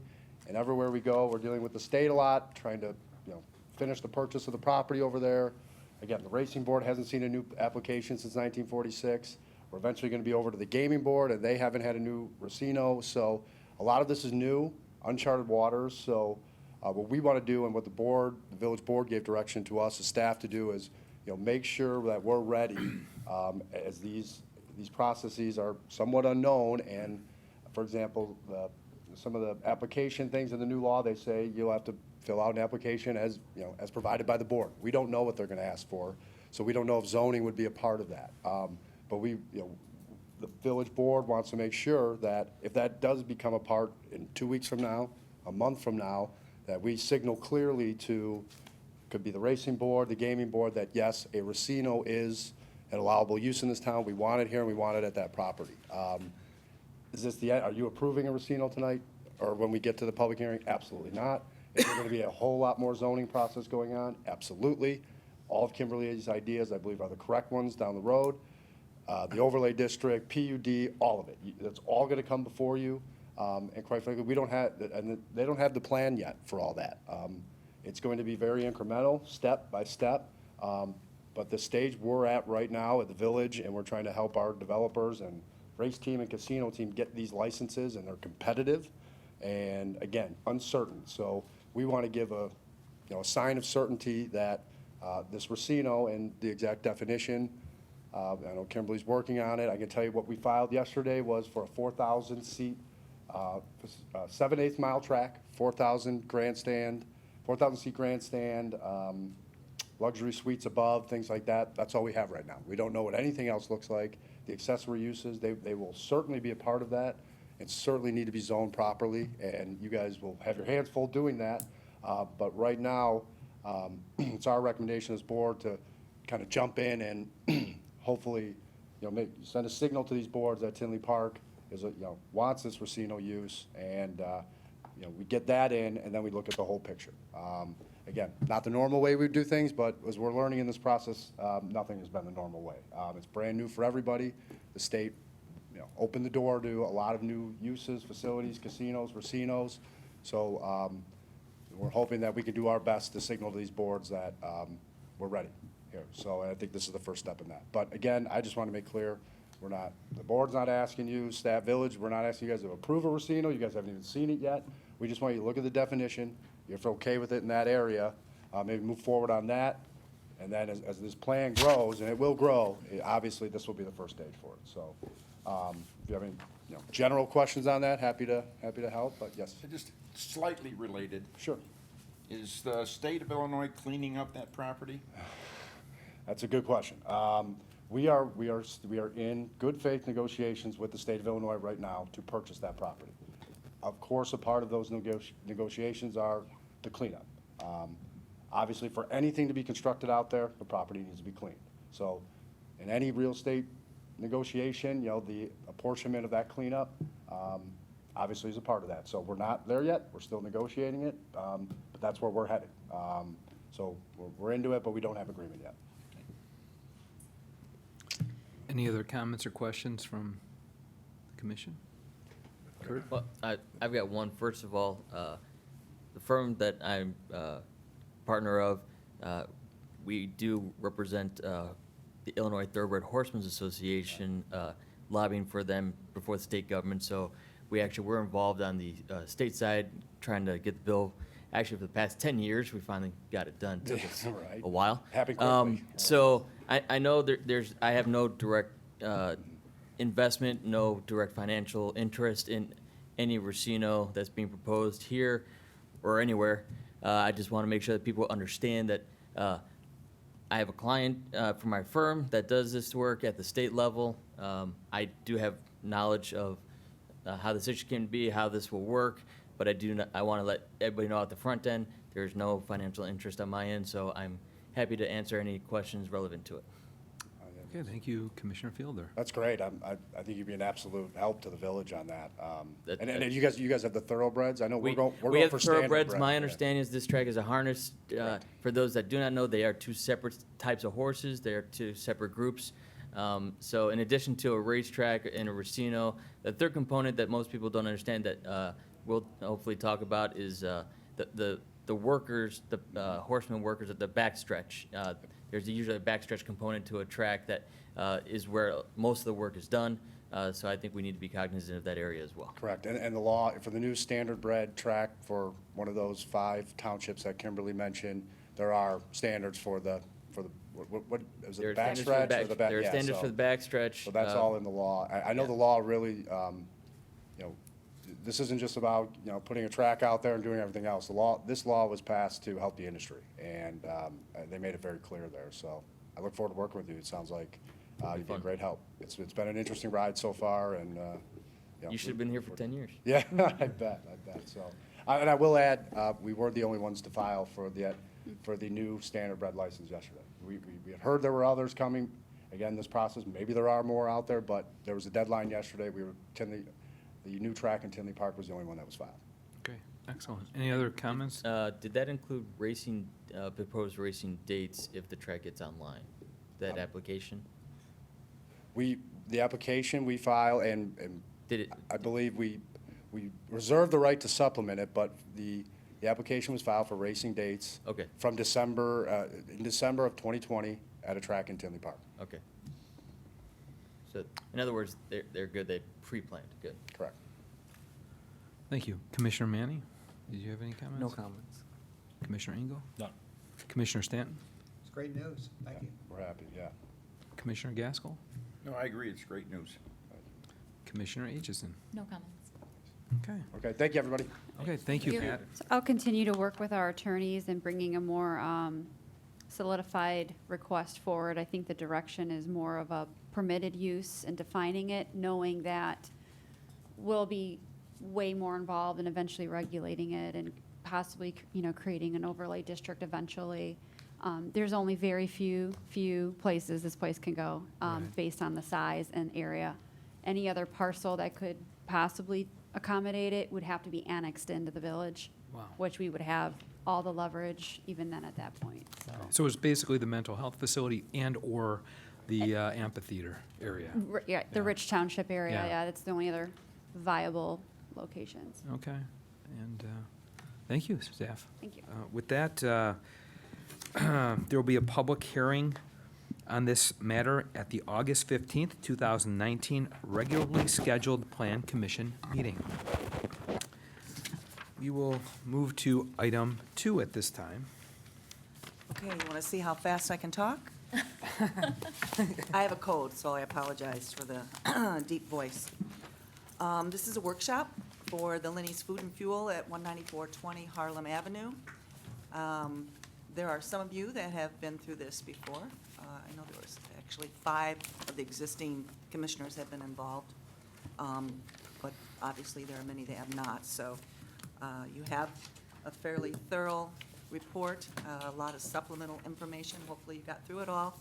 I'm going to try to quickly run you through the project. So Mr. McHenry, who owns this business at 19420 Harlem Avenue, is requesting to annex to the village. And upon annexation, he would want to rezone the property to a B3 and have special uses granted for the existing uses on the facility for the service station and the car wash. This did come before the village previously, approximately a year ago. It was before the the Plan Commission, several meetings. I believe it had one workshop and two public hearing meetings. As a product of that, there was a motion to deem the property unsuitable for annexation. That motion failed. There was a motion to rezone the property to B3. That did pass. And then there were two motions for special uses, and neither one of those passed. It then moved on to the village board. At the village board in July of 2018, there was a motion to authorize the execution of the annexation agreement. It did not pass by a 3-2 vote. So the project did not move forward. Since that time, Mr. McHenry, and I'm sure his attorneys can explain what they've been doing in the meantime, but his desire to come into the village remains the same. He's interested in developing this site further with the uses that he has in several of his other facilities. Probably the closest one you're familiar with is 191st and 88, and that is to include gaming and the sale of liquor. He can't do this in the county, therefore he is seeking annexation into the village. As mentioned in the report, his expectations for sales from this would bring into the village a little over $400,000 annually.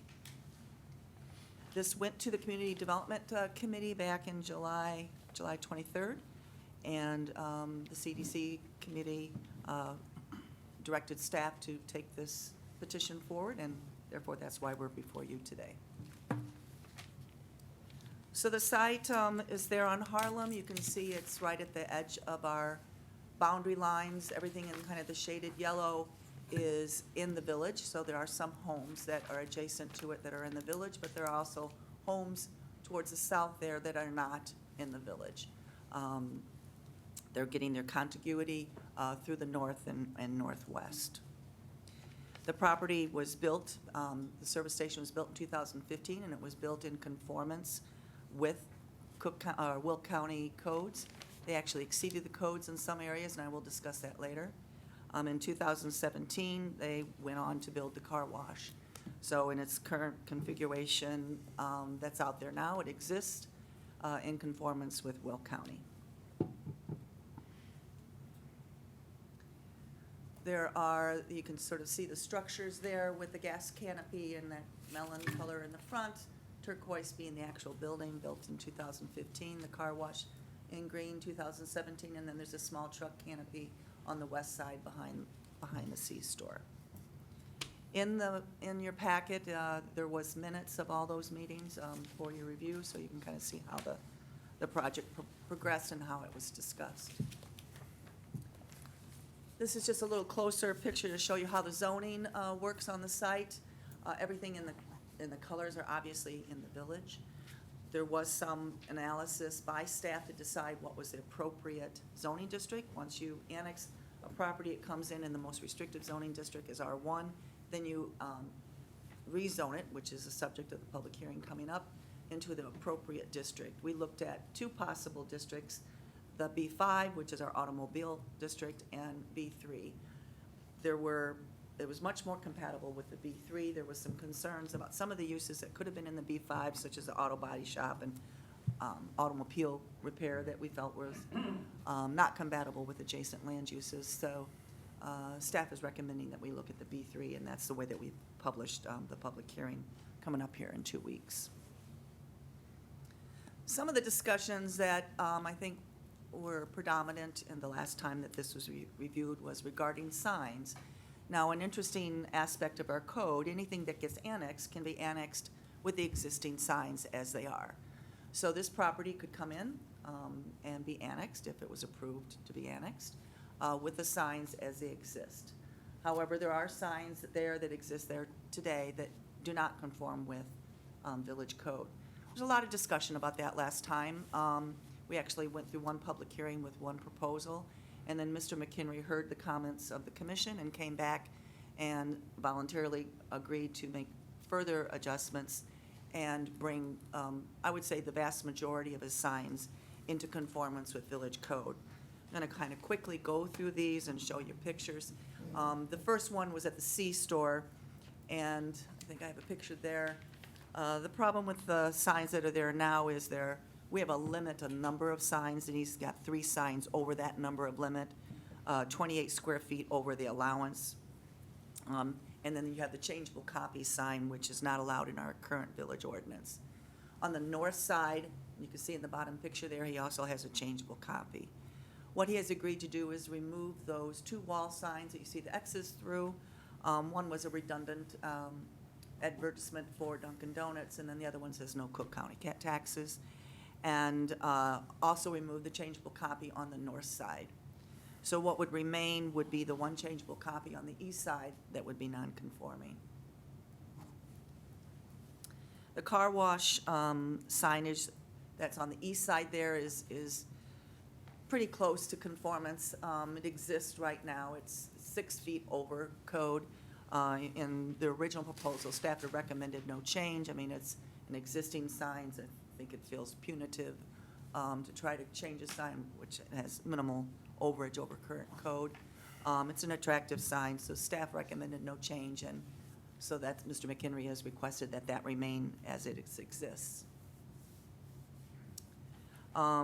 There's another car wash sign, and I don't think I have a picture of it, but it conforms, so there's no reason to worry about it. It is in conformance with the village. There was a sign on the south side of the car wash that also was conformance, but there was a small pet wash sign, and he's agreed to remove that.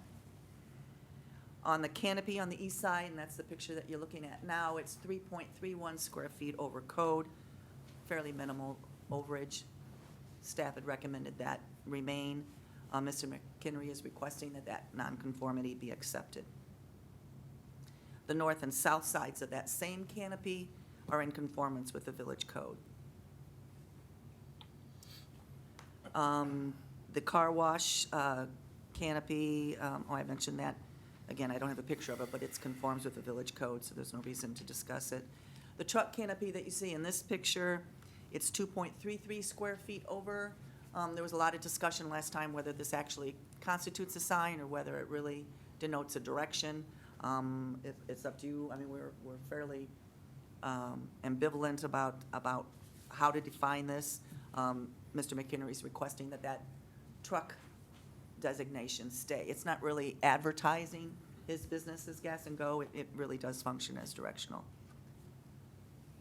Then the monument signs, where you have probably the most cost involved in the development of those signs. The size is actually okay on this one. It's 10 inches, except it's 10 inches too tall. And the fact that it has actually I'm on the wrong one here. This one is 10 inches too tall. And the fact that it's changeable copy, because we no longer allow changeable copy. What's kind of interesting to note is that we do have several changeable copy signs in town. They were allowed at one point. We don't allow them anymore, so obviously if it was a new construction, we would not allow it. He's requesting that the changeable copy remain. But again, we have several examples of changeable copy here in town. Then the other monument sign here is actually 1 foot 10 inches too tall. Again, to bring into conformance would be difficult with respect that it's an electronic message board. That message sign is okay, and so he's requesting that that not change. So that was a fairly large change from some of the earlier discussions and developments for the signs when it was first brought to the village plan commission. So there's a summary of what he's agreeing to change and what he's requesting to remain the same. And as I mentioned, all of this can be handled because it's allowed through the annexation process, and we will have an annexation agreement. All this would be itemized, will legitimize, or will identify a current inventory of what signs exist there now. Obviously, any further signage that he may want to do or change would have to be inconsistent with the village code as it stands now. Next issue is landscape architecture. Actually, I think this is one of Mr. McHenry's, I guess, trademarks, dating back to when Bill had the gas cities. I've always admired the landscaping of the gas stations that he runs. They are very well-kept and maintained. They were done in conformance with Will County's code and actually went beyond what is required when we get to the buffer yard. I took some quick pictures out here, a lot of annuals in the area. You can see hanging baskets and so forth. None of that is required by code, but he does try to enhance the facility with as much landscaping, I guess, as the site dictates. What I think is probably most important, especially for the neighbors to the west, is the buffer yard. This kind of gives you an idea, and I don't really have a pointer, but I think everyone's familiar. If you see the long linear area to the west of the truck canopy, it's a fairly long distance, but what they did do is provide not only a wall, but some landscaping on both sides of the wall. Will County's transition yard actually is only 10 feet wide. They actually provide 119 feet as part of their transition yard. The village of Tinley Park only requires between 30 and 60, depending on the width. The wider the buffer yard, the less plant material you're required to do. So at the county, it's my understanding when they gave their testimony last time, is they had three sort of options to do, and that was either to provide a landscape area, put a 6-foot solid wall, or put a berm. And they elected to do all three and exceeded the height of the fence by 2 feet. So they have an 8-foot wall out there, they have a 3-foot berm, they have landscaping on both sides of the fence. So I gave a little comparison there in terms of, so it's difficult to do a direct comparison with our buffer yard requirements because they exceed. We have a sort of a correlation between width of buffer yard and the amount of landscaping. Like I said, the wider the buffer yard, the less landscaping you have to provide. What I have given you there is a number of plants that would be required on a 60-foot wide buffer yard. So that would be 16 canopy trees, 8 understory, and 62 shrubs, which in my opinion is consistent with the intent of what's been planted out there with 35 canopy trees, 22 evergreens, those are large evergreens, and 13 understory shrubs.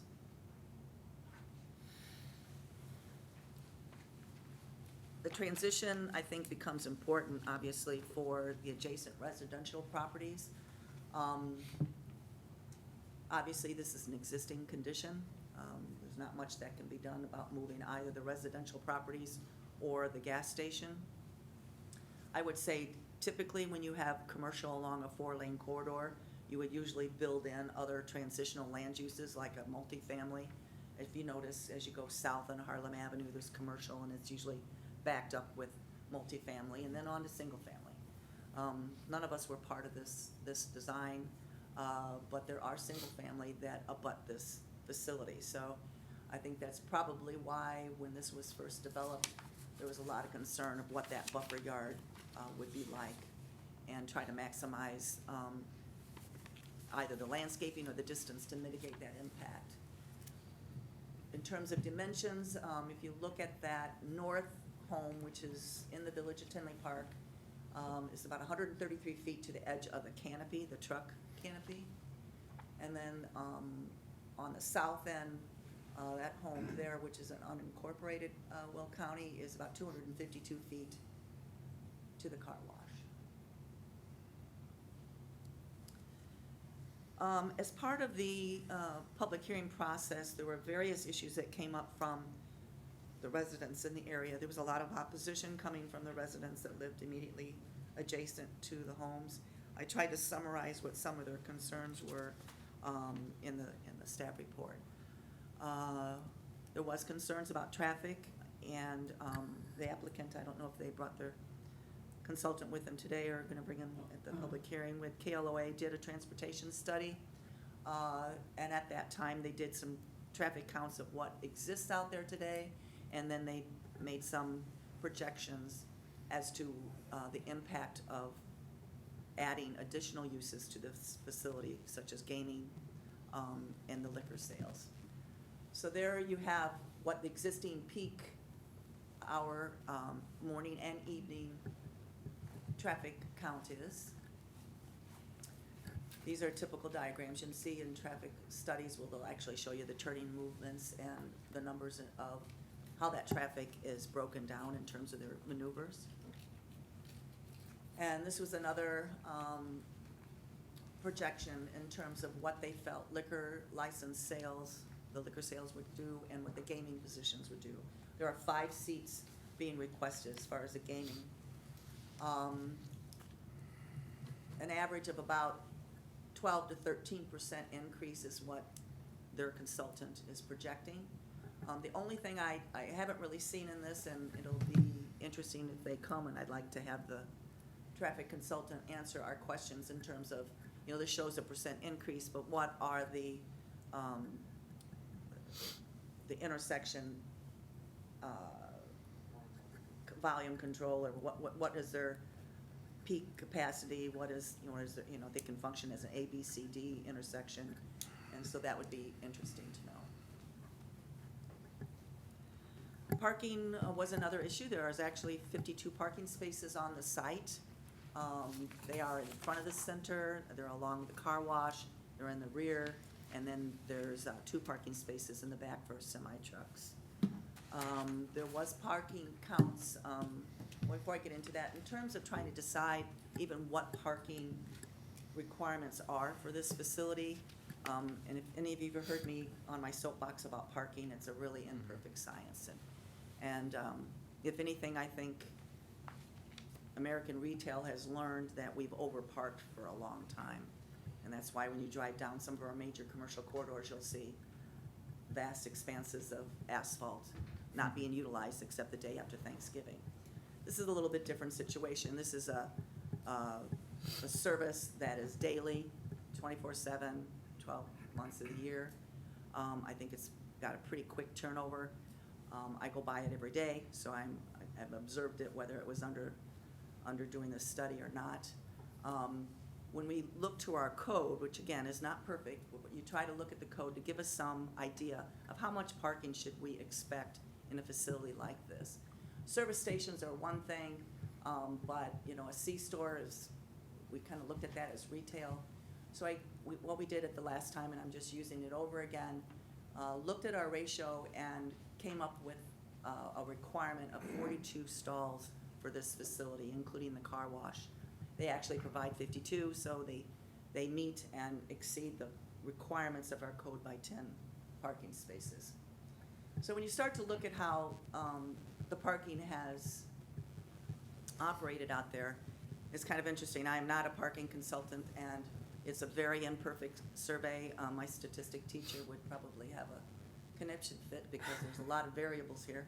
But all I really tried to do between myself, going by there, and some staff that we had available last time, which was done in March of 2018, as well as this time, is try to get an idea, do they have enough parking?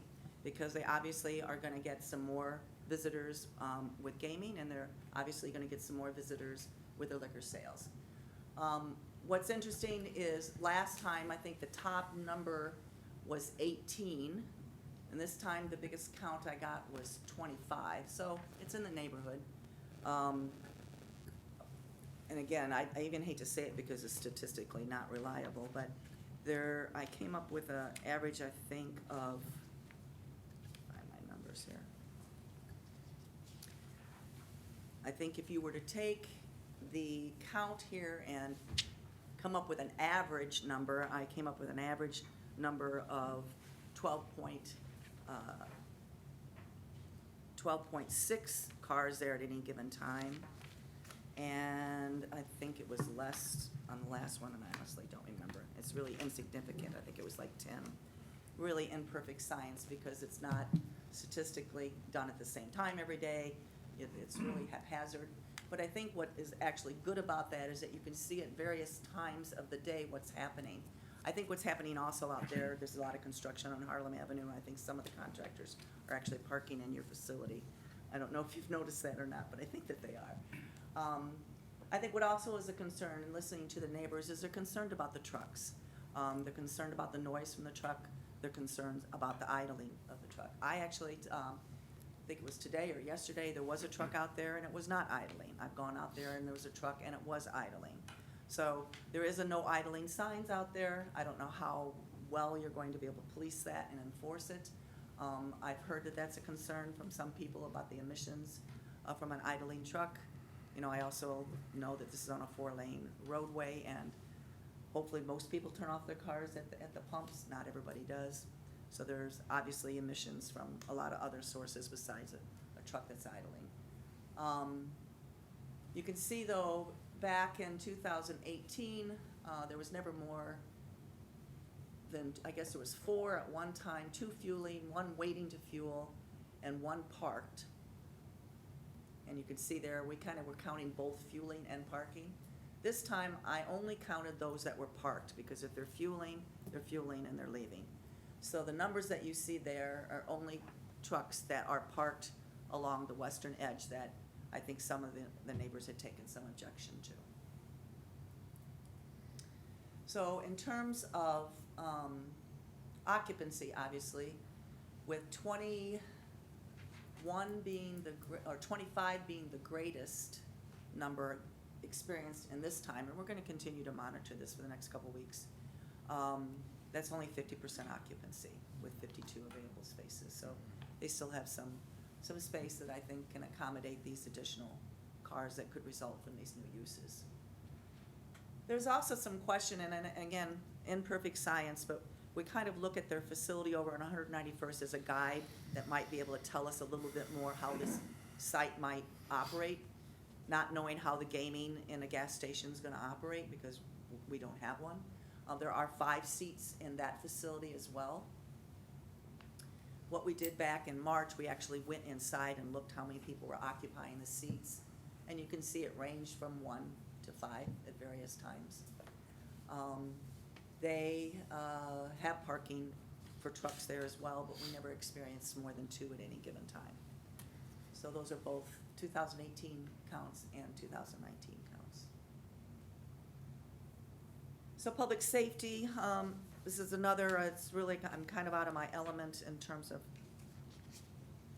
understanding how to decipher some of the information. Last time I got a FOIA report from Will County, I got one this time as well. They have their own coding. I had asked an officer in our own Tinley Park Police Department to kind of help me understand what some of the codes were. So this was an email from last time where we talked to the police chief in Mokina, and he stated that he really hasn't been experiencing any issue with the Mokina, which actually I think is the highest revenue for gaming in the state of Illinois. Is that true? And then just while I was sitting here this evening, I got an email from the assistant village manager in Mokina, because I asked him again, have you had any problems with the Mokina site? Is there any policing issues? You know, any property maintenance issues? And I will include that for the public hearing. He said everything's been fine, they've had no issues. Obviously, they're not surrounded by residential property. It's a little bit different situation. But I think from an operational standpoint, I think Mr. McHenry, we can safely say he's been operating a clean operation. I'm hesitant, I put this together today because again, I'm not real sure on how some of these statistics can be interpreted. You know, back in 18, those are the numbers I had from the Will County Sheriff Activity Report. And then you can see this last period, I mean, I've got 103 business checks, whereas last time there was only 2. That doesn't really make a lot of sense to me. What I understand from our officer, a business check is just, you know, running by, either you've asked them to include them on their route, or maybe you could speak to that when you want to make your presentation, or as a matter of course, they're coming by as part of their route, or they like the coffee and then come there every day. I really don't have an answer on why that number is so different. In Tinley Park, again, it's not in Tinley Park, but I did ask for some information in terms of, you know, what numbers we've shown, and you can see the numbers there. 2 business checks, 5 traffic stops, 3 assist other agency, which obviously was Will County, 1 vehicle lockout, and 1 driving under influence. Another issue that the neighbors had brought up was a concern about property values. And Brad Bittenhausen helped put this together, and I put a spreadsheet in front of you there. That was updated from last year. Because last year, those of you that were here, we only went up to 2017, and there was some question on why it didn't go beyond that. Now, Brad has taken it through the 2018 tax year. And as he states here, the neighborhood remains very stable, only one new sales transaction since the last analysis. There's been overall growth in the Tinley Trails, that's the residential area to the west. There's been an overall growth in the EAV over the past 4 years. The rate of growth in this area has exceeded the rate for the entire Will County portion of Tinley Park. I think that's interesting. The rate of growth in the Tinley Park EAB was better than or in line with rates of Cook County and Tinley Park overall. And that factors in the fact that we actually had a triennial assessment within that period.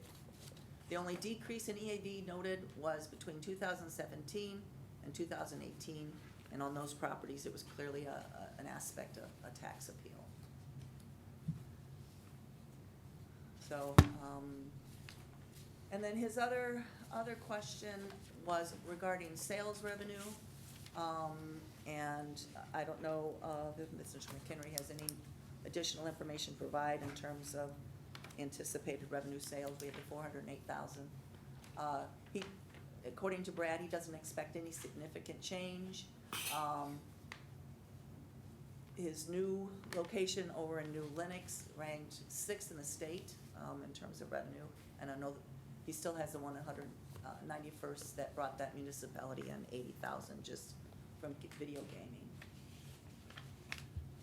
In comparison, right now, and we've been monitoring obviously our own video gaming revenue. The highest one we've had is $48,793.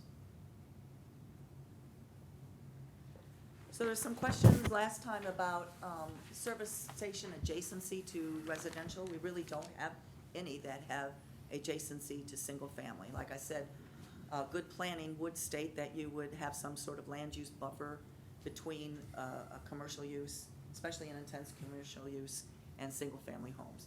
This is not something we can control. This is an existing situation. The only other area we have is over 159th, and it's adjacent to multifamily. Then there was a question about, well, do we have any other examples of packaged liquor sales adjacent to single-family homes? You can see this table.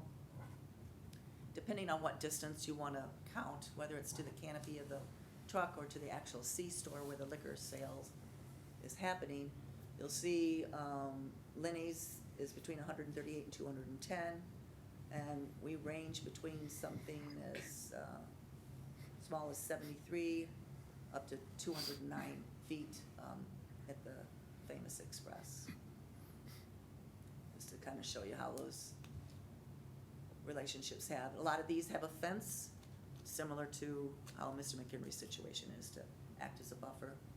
Then was also video gaming adjacency. I haven't updated this since last year, and I certainly can do that for the public hearing. I don't know if there's any other examples that we have video gaming adjacent to single-family homes. But again, you can kind of see what the range is. There are some that are greater, up to 156, 191 feet at Nick's Barbecue on Tinley Park. Again, you'll see some fencing used as a buffer in those areas.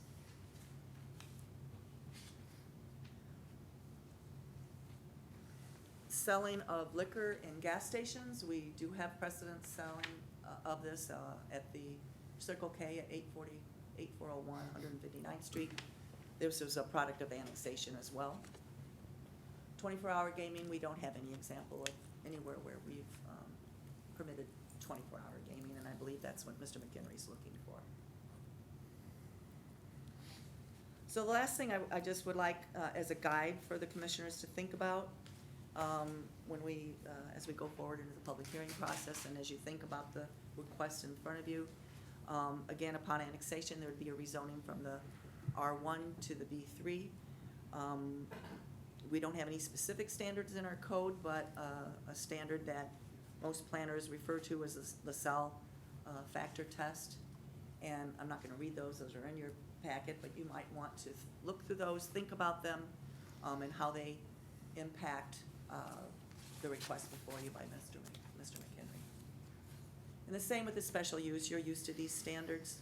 Again, the special use is not tied to the land, it's tied to the use.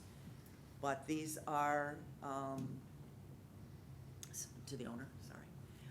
But the standards are ones that you considered in all your other special uses coming before you. Obviously, we're looking for a nexus between any kind of condition that you might want to place on this and the special use that they're considering. You want to make sure that any kind of conditions, you can say that it's specifically and uniquely attributable to the perceived impact of that special use request on the adjacent areas, adjacent uses. So I think we'll hear from the applicant, and then this is on schedule to go forward to a public hearing at our next meeting, August 15th. Notices have been sent out to the adjacent properties. We actually went beyond our typical 250 feet. We went to 500. And there are 2 signs out on the property, right? There are 3? You had 2 and we put the 3rd one up. Well, oh well, I guess we'll make sure. And then the notice in the paper as well. Okay. Well, thank you, Paul. At this time, if the petitioner would like to make a presentation, go ahead. Cass Wendland, attorney on behalf of the applicant, Glenn McHenry, who's also here, as well as his general counsel, our engineer and architect, and various members of Glenn's staff. As we all know, this is an existing business, and the ultimate question, and the question is really before the village, is whether it'll become part of the village of Tinley Park or whether it won't. Whether you annex it, and that business operates in Tinley Park, or whether this business operates in Will County. Whether it's governed better by this village board and the village staff, or whether it's governed better by 26 people sitting in Joliet. Whether that revenue of $400,000 to $500,000 goes to Joliet, or whether it comes to the village of Tinley Park. Whether the controls over things like your signs, and we had a great discussion of signs, stays in Joliet as it is, or whether it comes to Tinley Park. And it's whether it's governed here, whether you police it, whether your police department responds if there is an issue, or whether you wait for Will County and their response times.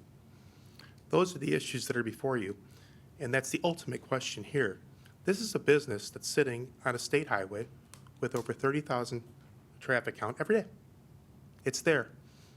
As it was zoned when Mr. McHenry bought it, it was zoned to allow for a gas station. He since has gotten the uses as far as the car wash and the drive-through, and they're up and operating. He wants to become a member of this community. He wants to take advantage of your services.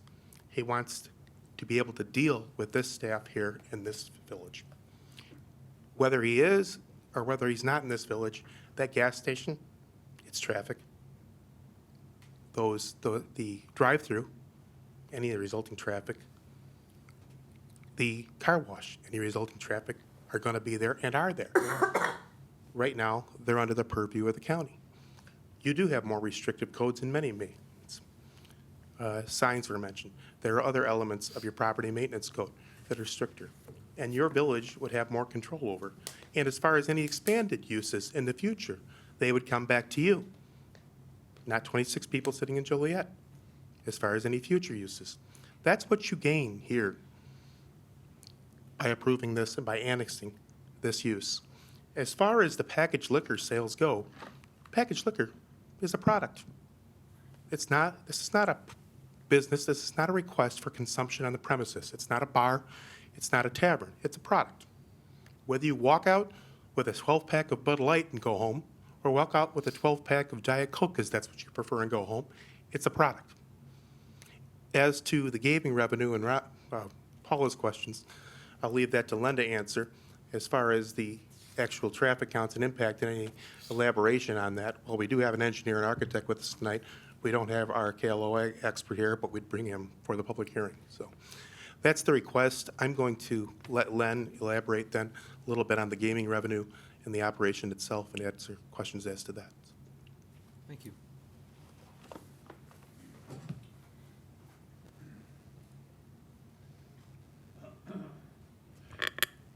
Hi, I'm Len McHenry. I'm the owner of Gas and Wash at 194th and Harlem. Okay, just a couple things here then. Yeah, we were here a year ago, and when I left, it just didn't feel right. We're asking to be annexed in for your services, and water would be helpful. I lived in Tinley Park myself. I live in Orland Park right now, but I lived in Tinley Park for 20 years.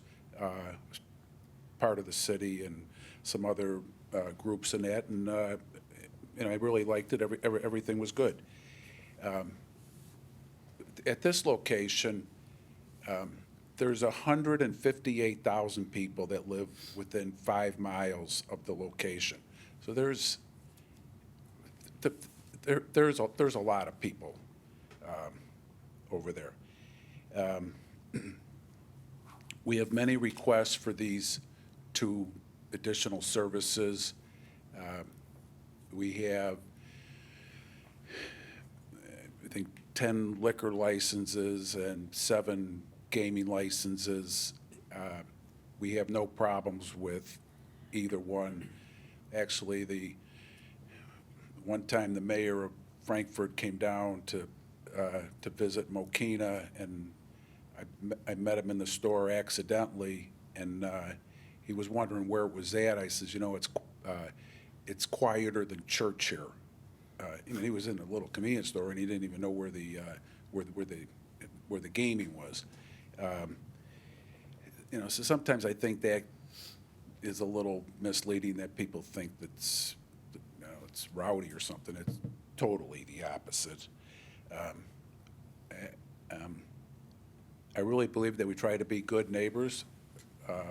Paul showed some pictures of the site. It's attractive. It's well kept.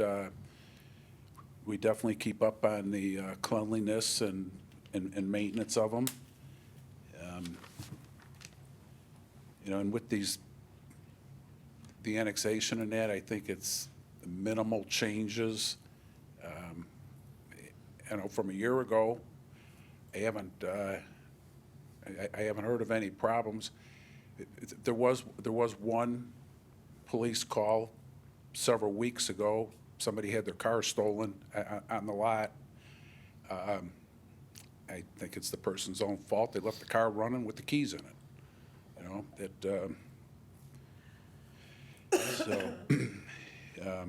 But we have many requests for both services. 3 stations down the street from us have packaged liquor. I don't know if you can. The Target down the street from us has it. I think it's a win-win for both sides here. I'm sure you guys have been by it. So I think you kind of know what you're going to get. You probably see it every day. So any other questions, we're here to answer them for you. Thanks. Okay, thank you, Mr. McHenry. At this time, I'll ask the commission if they have any questions or comments, beginning with Commissioner Engel. Sure. I was here last time that you were here, and I think that your gas stations are well-maintained, clean, and I think it would be a benefit for the village to annex, get the tax revenue. We're talking about putting a racino right down the street, so a few more video gambling places. I don't see what the problem would be. And like you said, with the packaged liquor, it's a product. I know there was concerns last time about the trucks and truck drivers drinking in your parking lot. Coming from someone who drives a truck, it's illegal to even have alcohol in a truck. And I don't know anyone that would jeopardize their career drinking on the job, so I think that's a non-issue. So, that's what I have to say. Thank you, Commissioner Engel. Commissioner Manny? My comments are, I want to just, my position still stands the same. I'm totally concerned of how this annexation disrupts the residences, their security issues, their concerns of, you know, children going, you know, going to the gas station. Now, you know,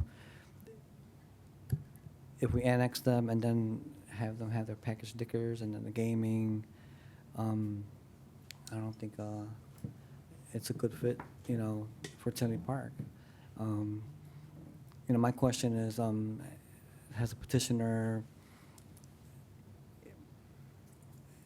addressed any of the concerns that the citizens or the residents had, you know, last year? To just kind of like, you know, for the buffer yard, the screening.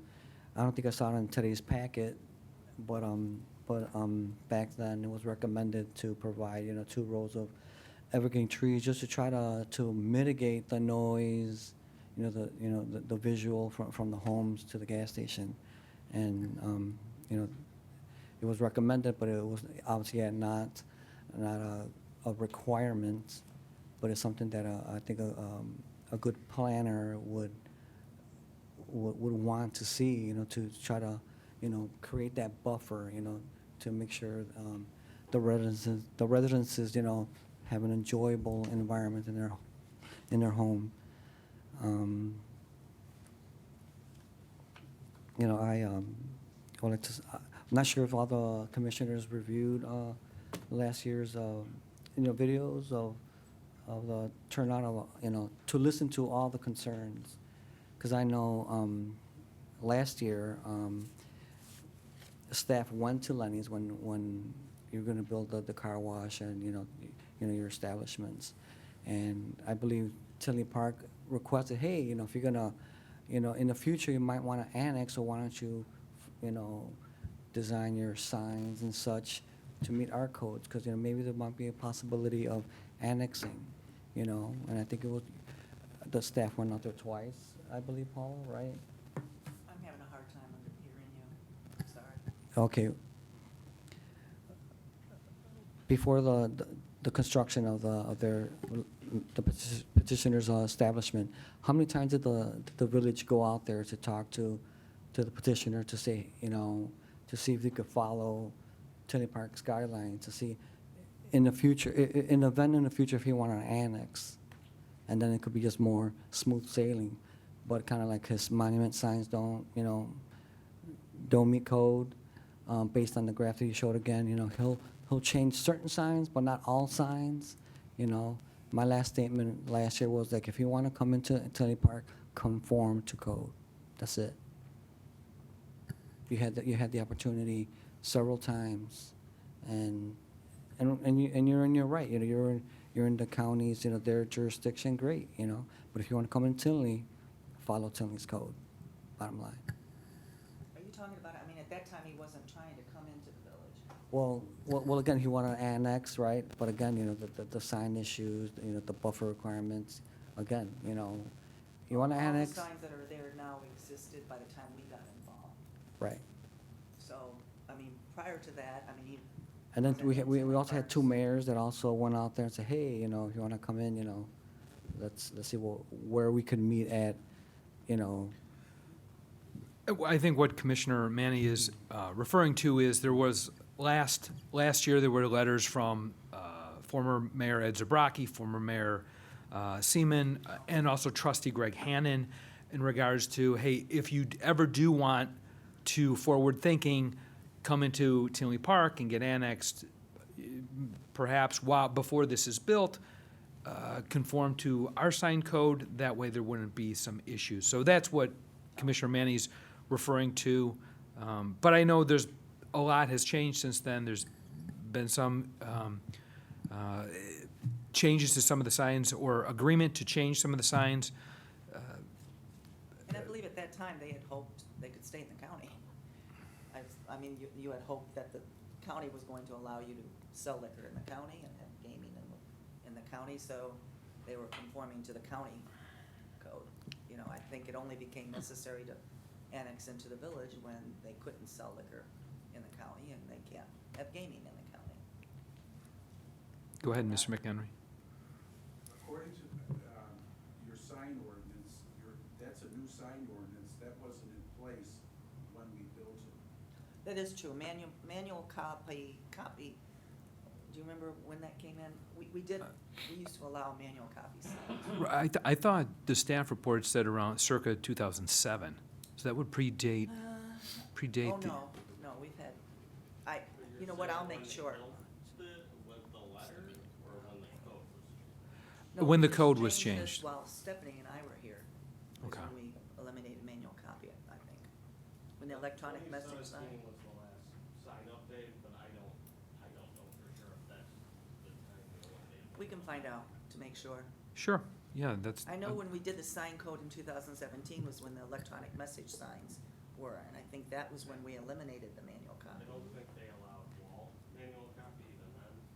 Okay. Before, but the manual copy ground signs, I believe, were allowed. So the monuments were in play, but not on the wall? I believe so. Okay. If staff could find out for 2 weeks from now? Yep, excellent.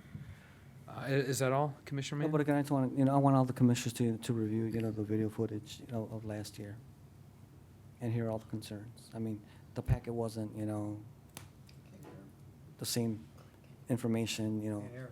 in total that, you can't hear? No, now I can hear you. Okay, great. Lean Okay, over that mic. please, commissioners, please review, the video footage from last year, just so we could get, the full story. Obviously, we don't have the same turnout of all the the citizens, but, you need to hear that. Come 2 weeks from now for the public hearing, I'm sure the concerned citizens will come out, but I do think it is a good idea. I myself reviewed the footage just to refresh. There was a lot of information shared from all parties involved. So just to get up to speed, we do have a lot of new faces on the commission, so you can go on the Tinley Park YouTube website and search I believe it was an April Plan Commission meeting, April 2018. There was 2 meetings. One is very, very well attended, as Commissioner Manny stated. So, okay, thank you. Can I just add one thing to that? Sure. So, the sign issue, obviously, this gas station is right on the border of our town. And so many people are coming through, may or may not know whether it's in Tinley or not. But right now, there is the signs that are up are gonna be up if we don't annex. If we annex, he'll be taking most of the out-of-code signs down and just the ones that are slightly not in code. So if we annex, we can bring him as close to our sign code as possible. If we don't, there's still gonna be those manual copy signs out there, and it's still right on the edge of our town. Very good point, Commissioner Engel. Commissioner Fielder, any comments? I'm still getting up to speed, so I'm gonna reserve mine until I get up to speed. Okay, excellent. Commissioner Aitchison. None at this time. Okay, Commissioner Gaskell. Nothing at this time. Commissioner Stanton.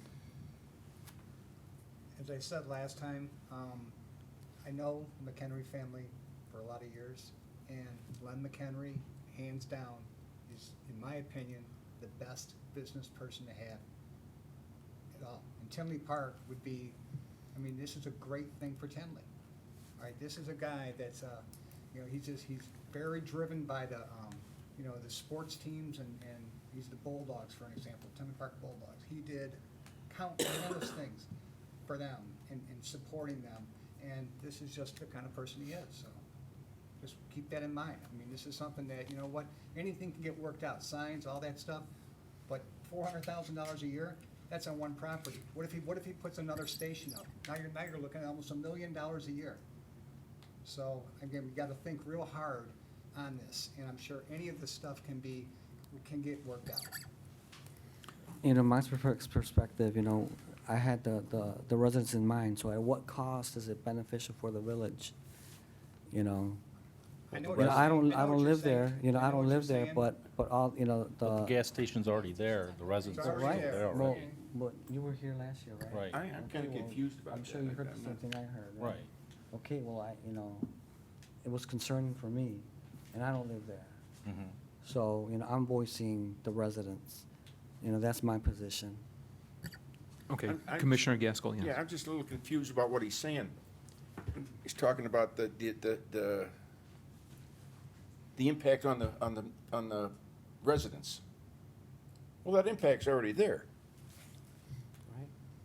You know, just allowing him to be in Tinley Park isn't gonna change anything. The gaming is there. Right, so you know, not there yet. No, it's you know, not it's there. not up to me, right? So it'll Oh, be, it isn't it'll be a there. whole vote, No. so. Gaming or the liquor is not there. Okay, okay. Change that the village can offer or that they currently can't have in the county, so that's the discussion. How will this fundamentally change and impact the operation? Okay, I misunderstood. That's what Paul was trying to demonstrate. Right, so again, you know, watch the videos, you know, and get the whole full impact of, you know, what the citizens, what the residents, you know, what's their issues, you know. Okay, thank you. I also have some comments. I did visit the site, and it is clean and well-maintained.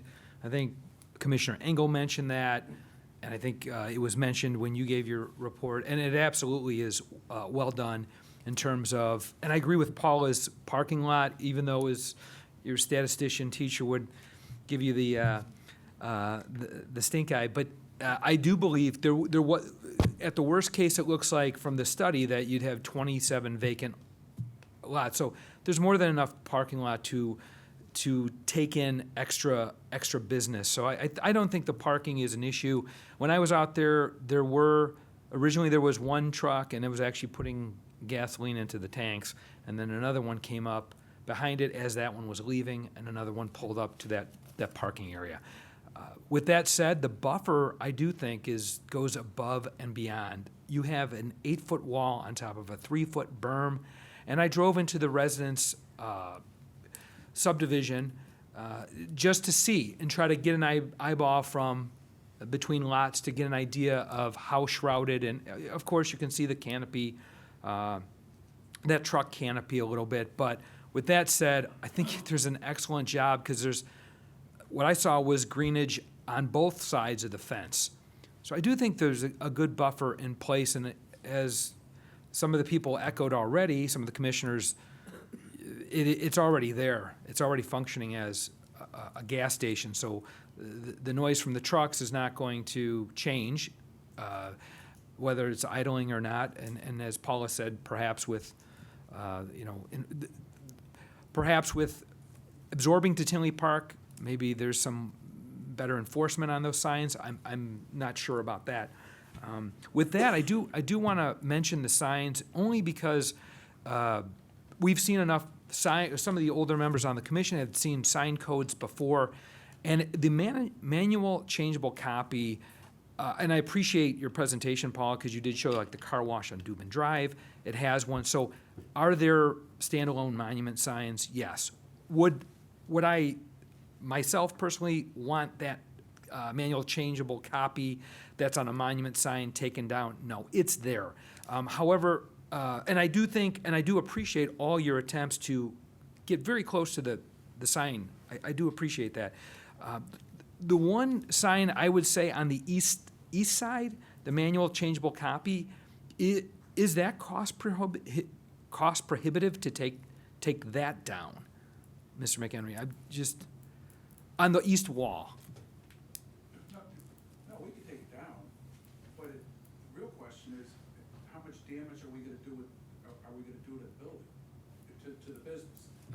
Because people read signs, we have to promote the business. We take everything down, and what are they looking at? Right. You know, Yeah. red fascia. Well- And we have to advertise our product as we're gonna stay the same. You know, if our number was 435,000 projected again, when we redid the numbers for last year, it's not to, let's strip all the signs down and get rid of everything and watch the sales go down. Let's keep it pretty close to where we're at, because it seems like it's working. Right.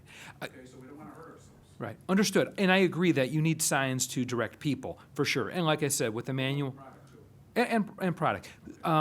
And I heard Dan say that typically there is not manual changeable copy signs on walls in the village. So that would be an exception. I understand that it can be through as a nonconformity. But I was just wondering if that could be switched out with an electronic message sign. I don't know what the cost is.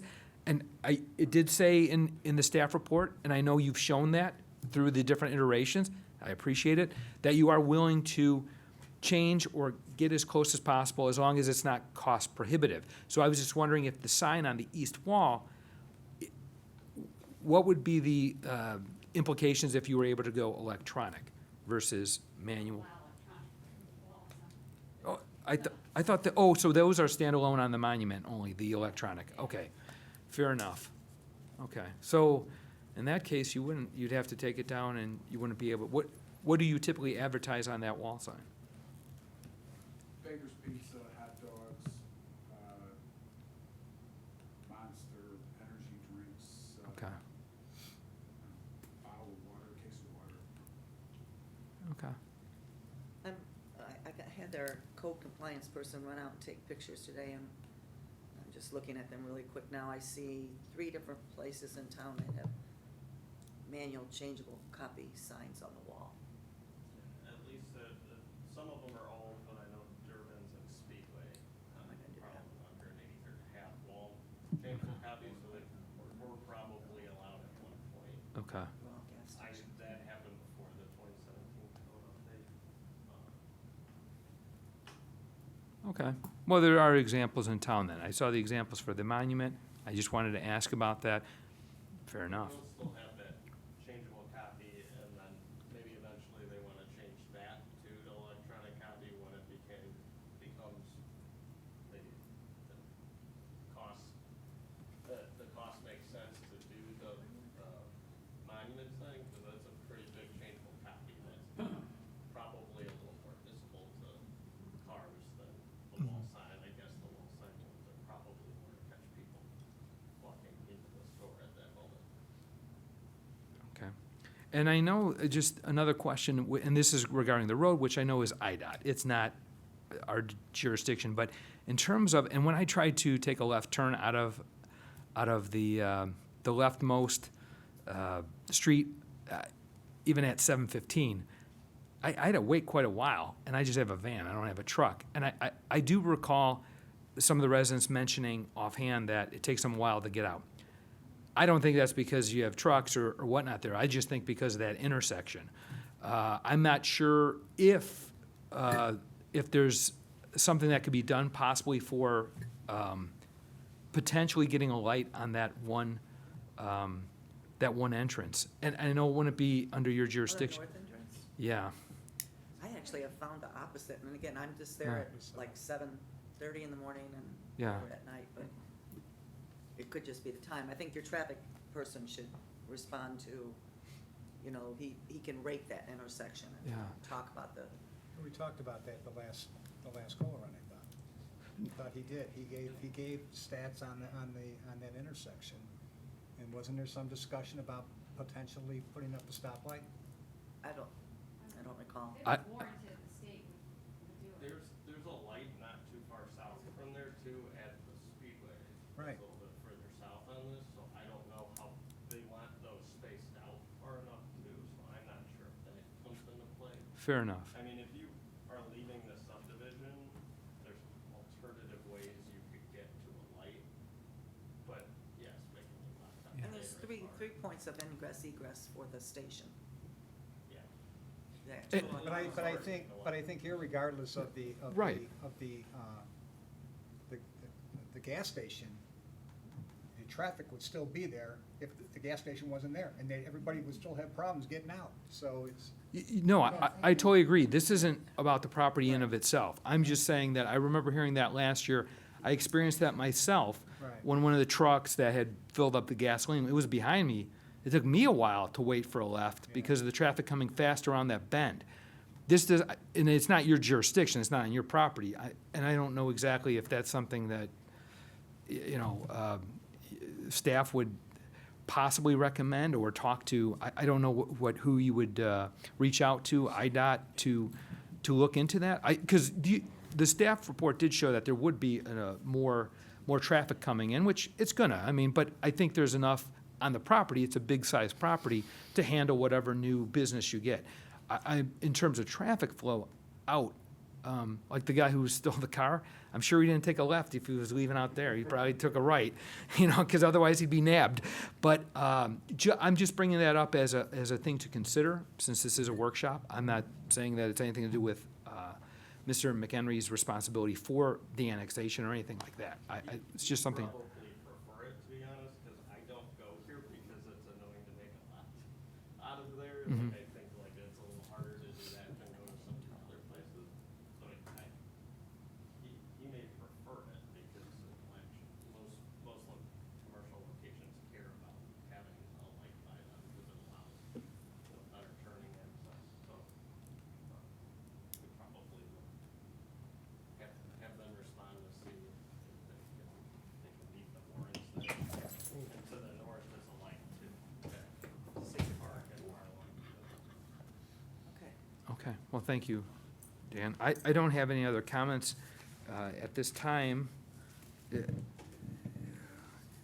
Does any other commissioners have another comment or two to bring up for consideration? Okay, and I just want to say, if there's people in the audience waiting to speak, the public hearing will be in 2 weeks. So we are going to move along, and so staff, if you want to review the open items and the direction on the request you heard. I haven't really listed any other open items than what's in the report, so, Okay. I can certainly address some of the concerns that have been brought up this evening. But I have nothing else to add Okay. beyond what I did. Okay, excellent. So there will be a public hearing on this matter at the August 15th, 2019 regularly scheduled Plan Commission meeting. So gentlemen, thank you for your time. Thank you. And we'll see you in 2 weeks. Next, we'll move on to item number 3. The third item on the agenda this evening is a public hearing for a text amendment for banquet use regulations in various zoning districts. May I have a motion to open the public hearing? So moved. Commissioner Fielder, do I hear a second? Second. Commissioner Gaskell. Motion made by Fielder and seconded by Gaskell. So I have a confirmation that the public notices were completed. So staff, please make your presentation. Sure, go ahead.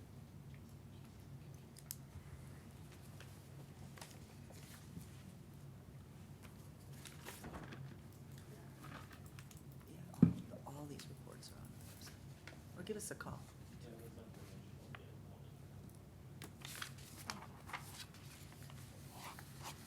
Alrighty, Kimberly did an excellent job in presenting this at the workshop last time. This is the text amendment, as you know. There is no particular petitioner besides the village. This came about because we did have an applicant that wanted to do a banquet facility in a B1 district. It's not something that's come up before.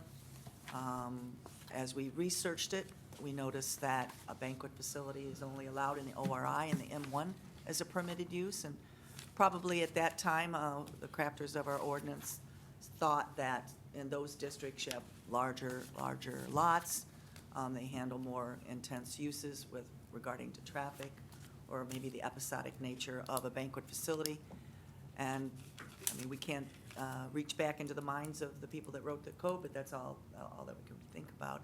But in researching it in other communities, our adjacent communities, and between the three of us, we have a lot of experience in other communities. It's not unusual to see a banquet facility located in a business district. That's a fairly common zoning parameters that you'll find. And as you all know, zoning ordinances are unique to the village, so there's no sort of standard of the industry, as you will. So it is wise to look at your zoning ordinance every once in a while. The three of us would like to really look at it comprehensively, and we're working to put that in the budget.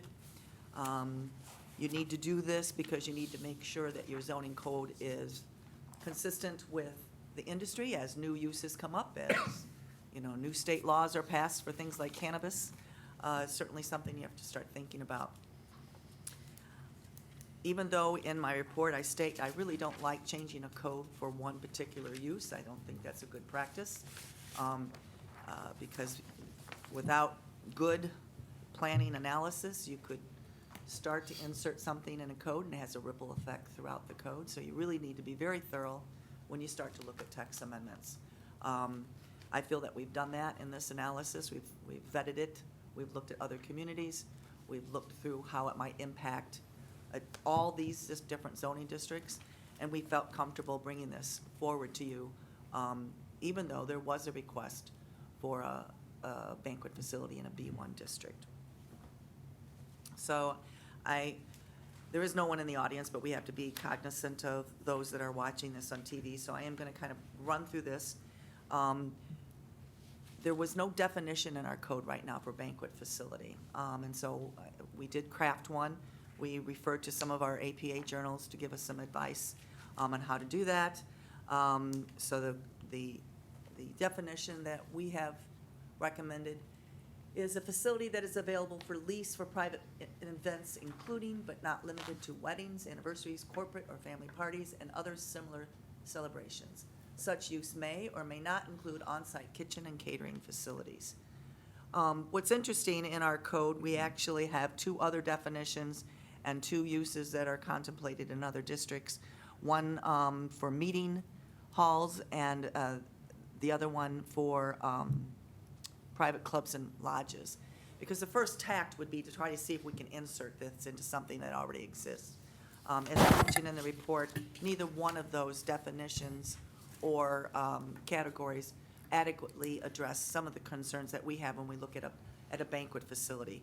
And the way we kind of look at it is it's not unlike maybe a daycare center that has episodic traffic implications. If you're going to a banquet hall for a wedding or a birthday party, you've got to be there at 6 o'clock or 7 o'clock.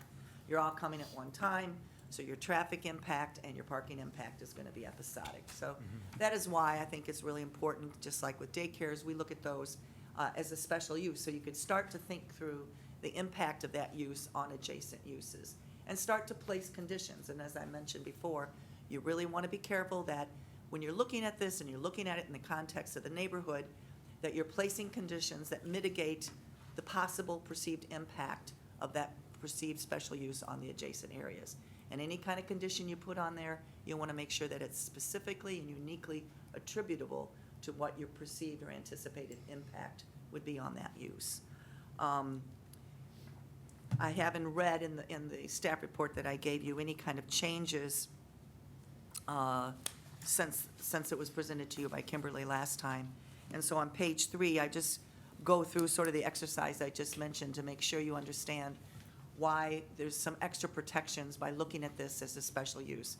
It really gives you the opportunity to turn this over and dialogue and discuss it in terms of making sure that this specific request that comes before you for a banquet facility in any of our districts, if it comes in as a special use, you really have great opportunity to review it and look at it for an impact.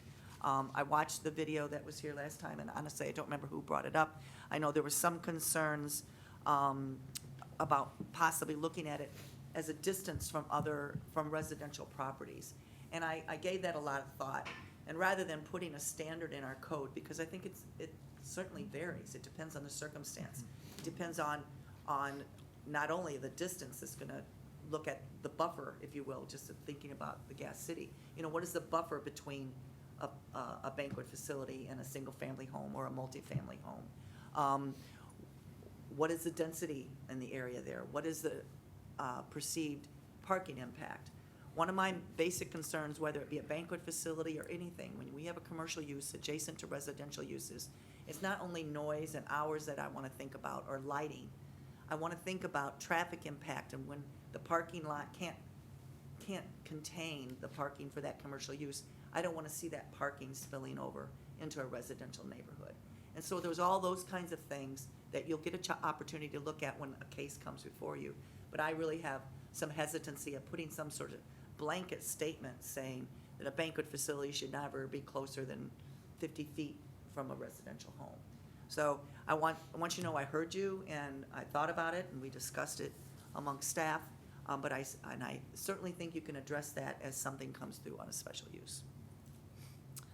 So moving on into how we address this, as we started to look at these uses, I took each district and looked at that use and how it would impact in our own village. It's one thing to look at a B1 district, and we have a definition of B1 district.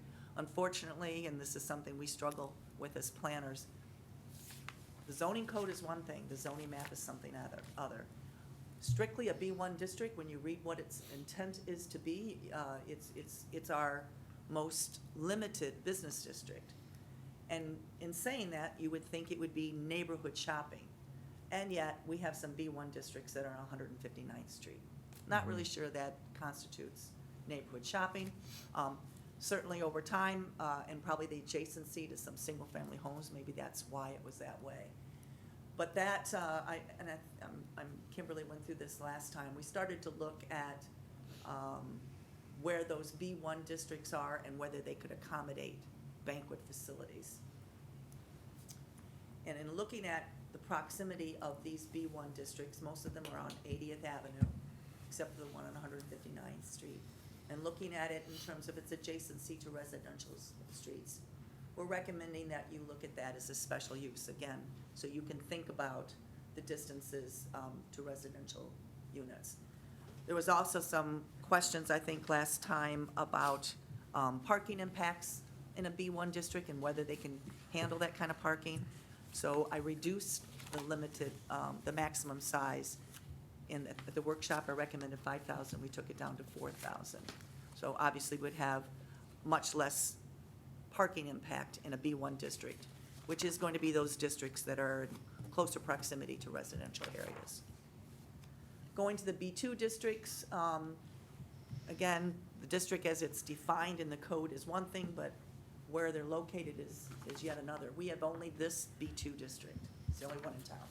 159th Street is where Menards is at, and where Brixmore Shopping Center is on Harlem Avenue. So it does have the ability to be easily accessed off of some of our major corridors, four-lane commercial corridors. A lot of opportunity for shared parking. So some of those concerns that we have with banquet facilities can be somewhat mitigated by the location of B2 in these areas. There's just some pictures of where they are. But again, just out of concern there is some proximity, some residential areas. We're still recommending that they be a special use, but allowing them to go a little bit larger, and that's 7,500 square feet. These all relate back to parking requirements, and we're gonna get to that in a minute, but that's why we're limiting to certain sizes in the districts, so we can kind of control the parking and the impact on the neighborhood. The B3, that's our biggest business district. That's where Brookside Marketplace is the B3. It's designed by definition and also by where it's located to be some of our most intense commercial districts. They're located primarily on Harlem Avenue and LaGrange. There's two examples there. It's probably where we have our largest vacancies. So if there's opportunities to build any kind of standalone banquet facility like Tuscany or some of these other well-known banquet facilities, there's probably opportunities to do that along those roadways.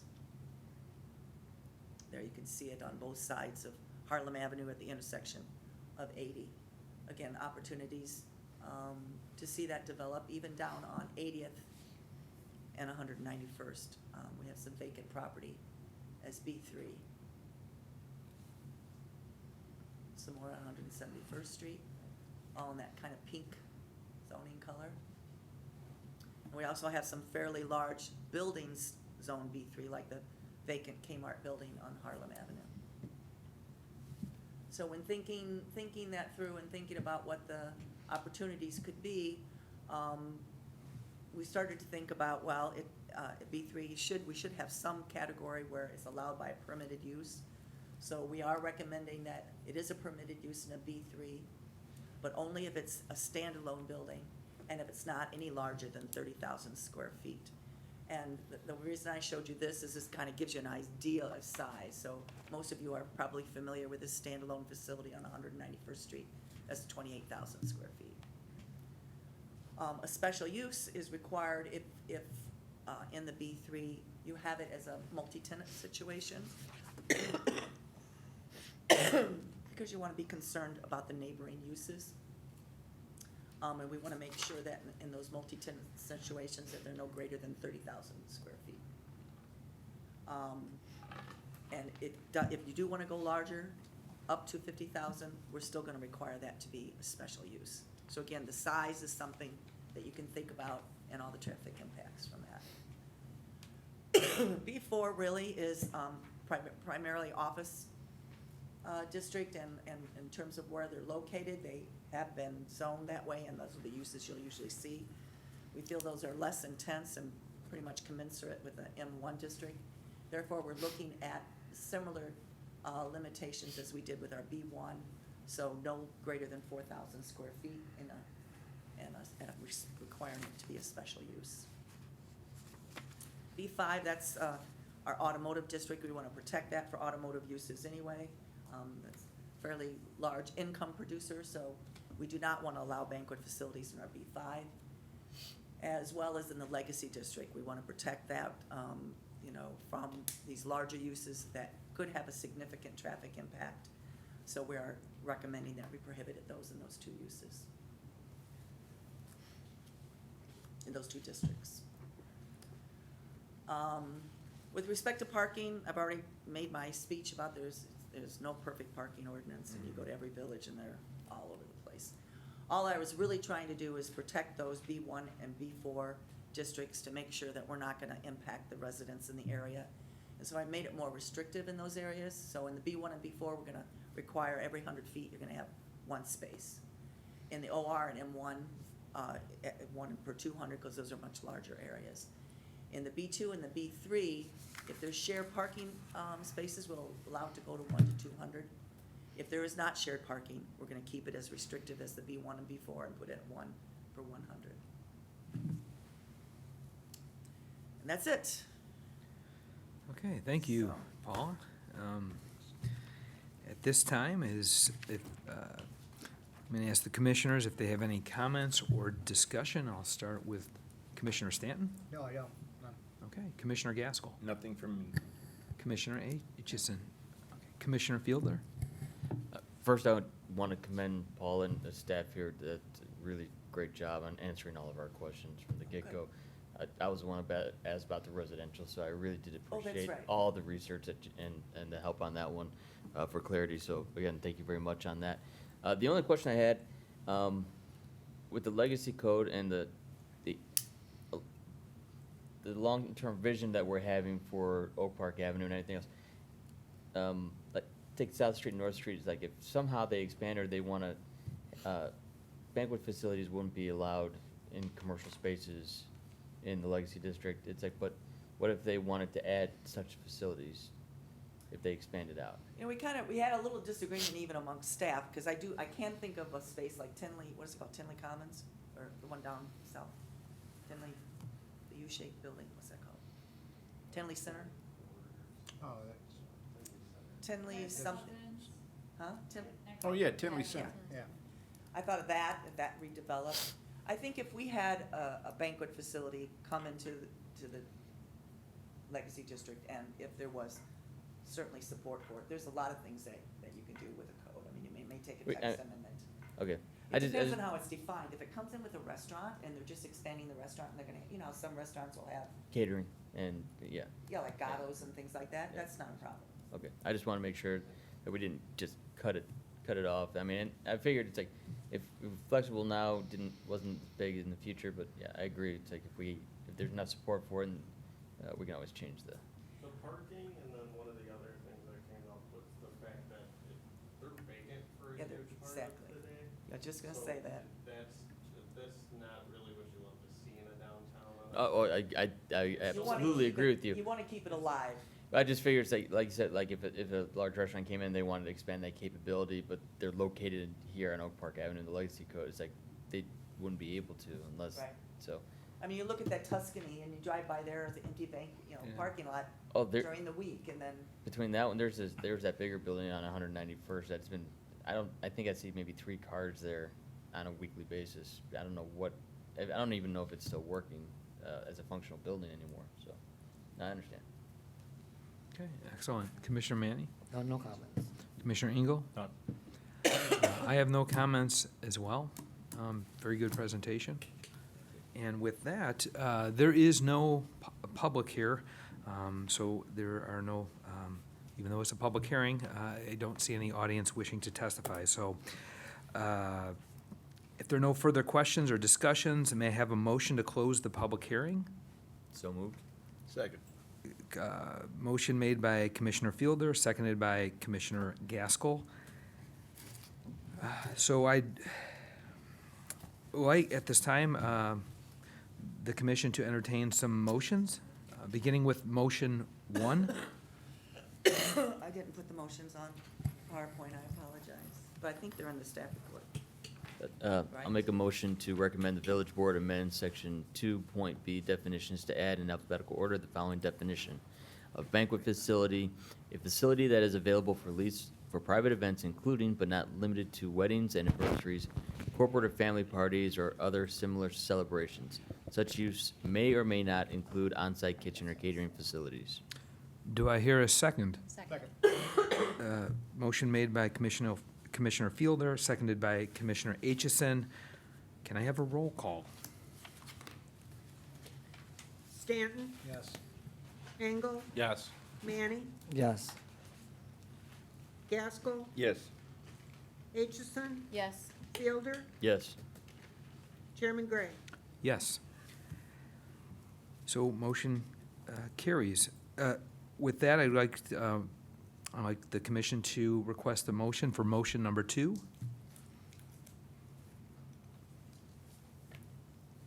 So I'll make a motion to recommend the village board amend section 5.b, Schedule 1, Schedule Permitted Uses, to reflect banquet facilities as special uses or permitted uses in accordance with the following table as defined in the staff report dated August 1, 2019. Do I hear a second? Second. Okay, motion made by Commissioner Fielder, seconded by Commissioner Engel. Can I have a roll call? Fielder? Yes. Aitchison? Yes. Gaskell? Yes. Manny? Yes. Engel? Yes. Stanton? Yes. Chairman Gray? Yes. Motion carries. With that, I'd like to entertain a motion from the commission for motion number 3. I'd like to make a motion to recommend the village board amend the table entitled Required Parking Spaces in section 8.A.10. Number of parking spaces required to include the following in alphabetical order: bank facilities in B1 and B4, 1 space per 100 square feet. You could just say it's referenced in the staff report. Perfect, as referenced in the staff report. Okay, do I hear a second? Second. So motion made by Commissioner Engel, seconded by Commissioner Fielder. Could I have a roll call, please? Stanton? Yes. Engel? Yes. Manny? Yes. Gaskell? Yes. Aitchison? Yes. Fielder? Yes. Chairman Gray? Yes. Motion carries. With that, I'd like to entertain a motion from the commission for the last motion, motion 4. I'd like to make a motion to recommend the village board amend section 7 Legacy Code, section 3, table 3.A.2, prohibited uses, prohibiting banquet facilities in the Legacy Code, and amend table 3.A.2 to include the following prohibited use in alphabetical order as shown in the staff report. Okay, do I hear a second? Second. So motion made by Commissioner Engel, seconded by Commissioner Stanton. Can I have a roll call? Fielder? Yes. Aitchison? Yes. Gaskell? Yes. Manny? Yes. Engel? Yes. Stanton? Yes. Chairman Gray? Yes. So motion carries. And we will move on to item 4. The 4th item on the agenda this evening is a public hearing to discuss a text amendment regulating masonry requirements for multifamily, commercial, and industrial zoning districts. Staff has requested that the public hearing be continued to the August 15th, 2019 meeting in order to better prepare the recommendations. Could I hear a request, a motion from the Plan Commissioners to continue the public hearing to August 15th, So moved. 2019? Commissioner Fielder, do I hear a second? Second.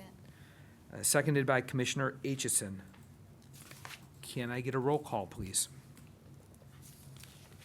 Stanton? Yes. Engel? Yes. Manning? Yes. Gaskell? Yes. Aitchison? Yes. Fielder? Yes. Chairman Gray? Yes. With that, we will move on to the good of the order. Staff, do you have anything to present in regards to the good of the order? Okay. And at this time, we usually receive comments from the public, but seeing there is none, we will move on. May I have a motion to close the meeting? So moved. Okay. So moved by Commissioner Fielder, seconded by Commissioner Engel. All those in favor, say aye. Aye. Motion carried. Okay.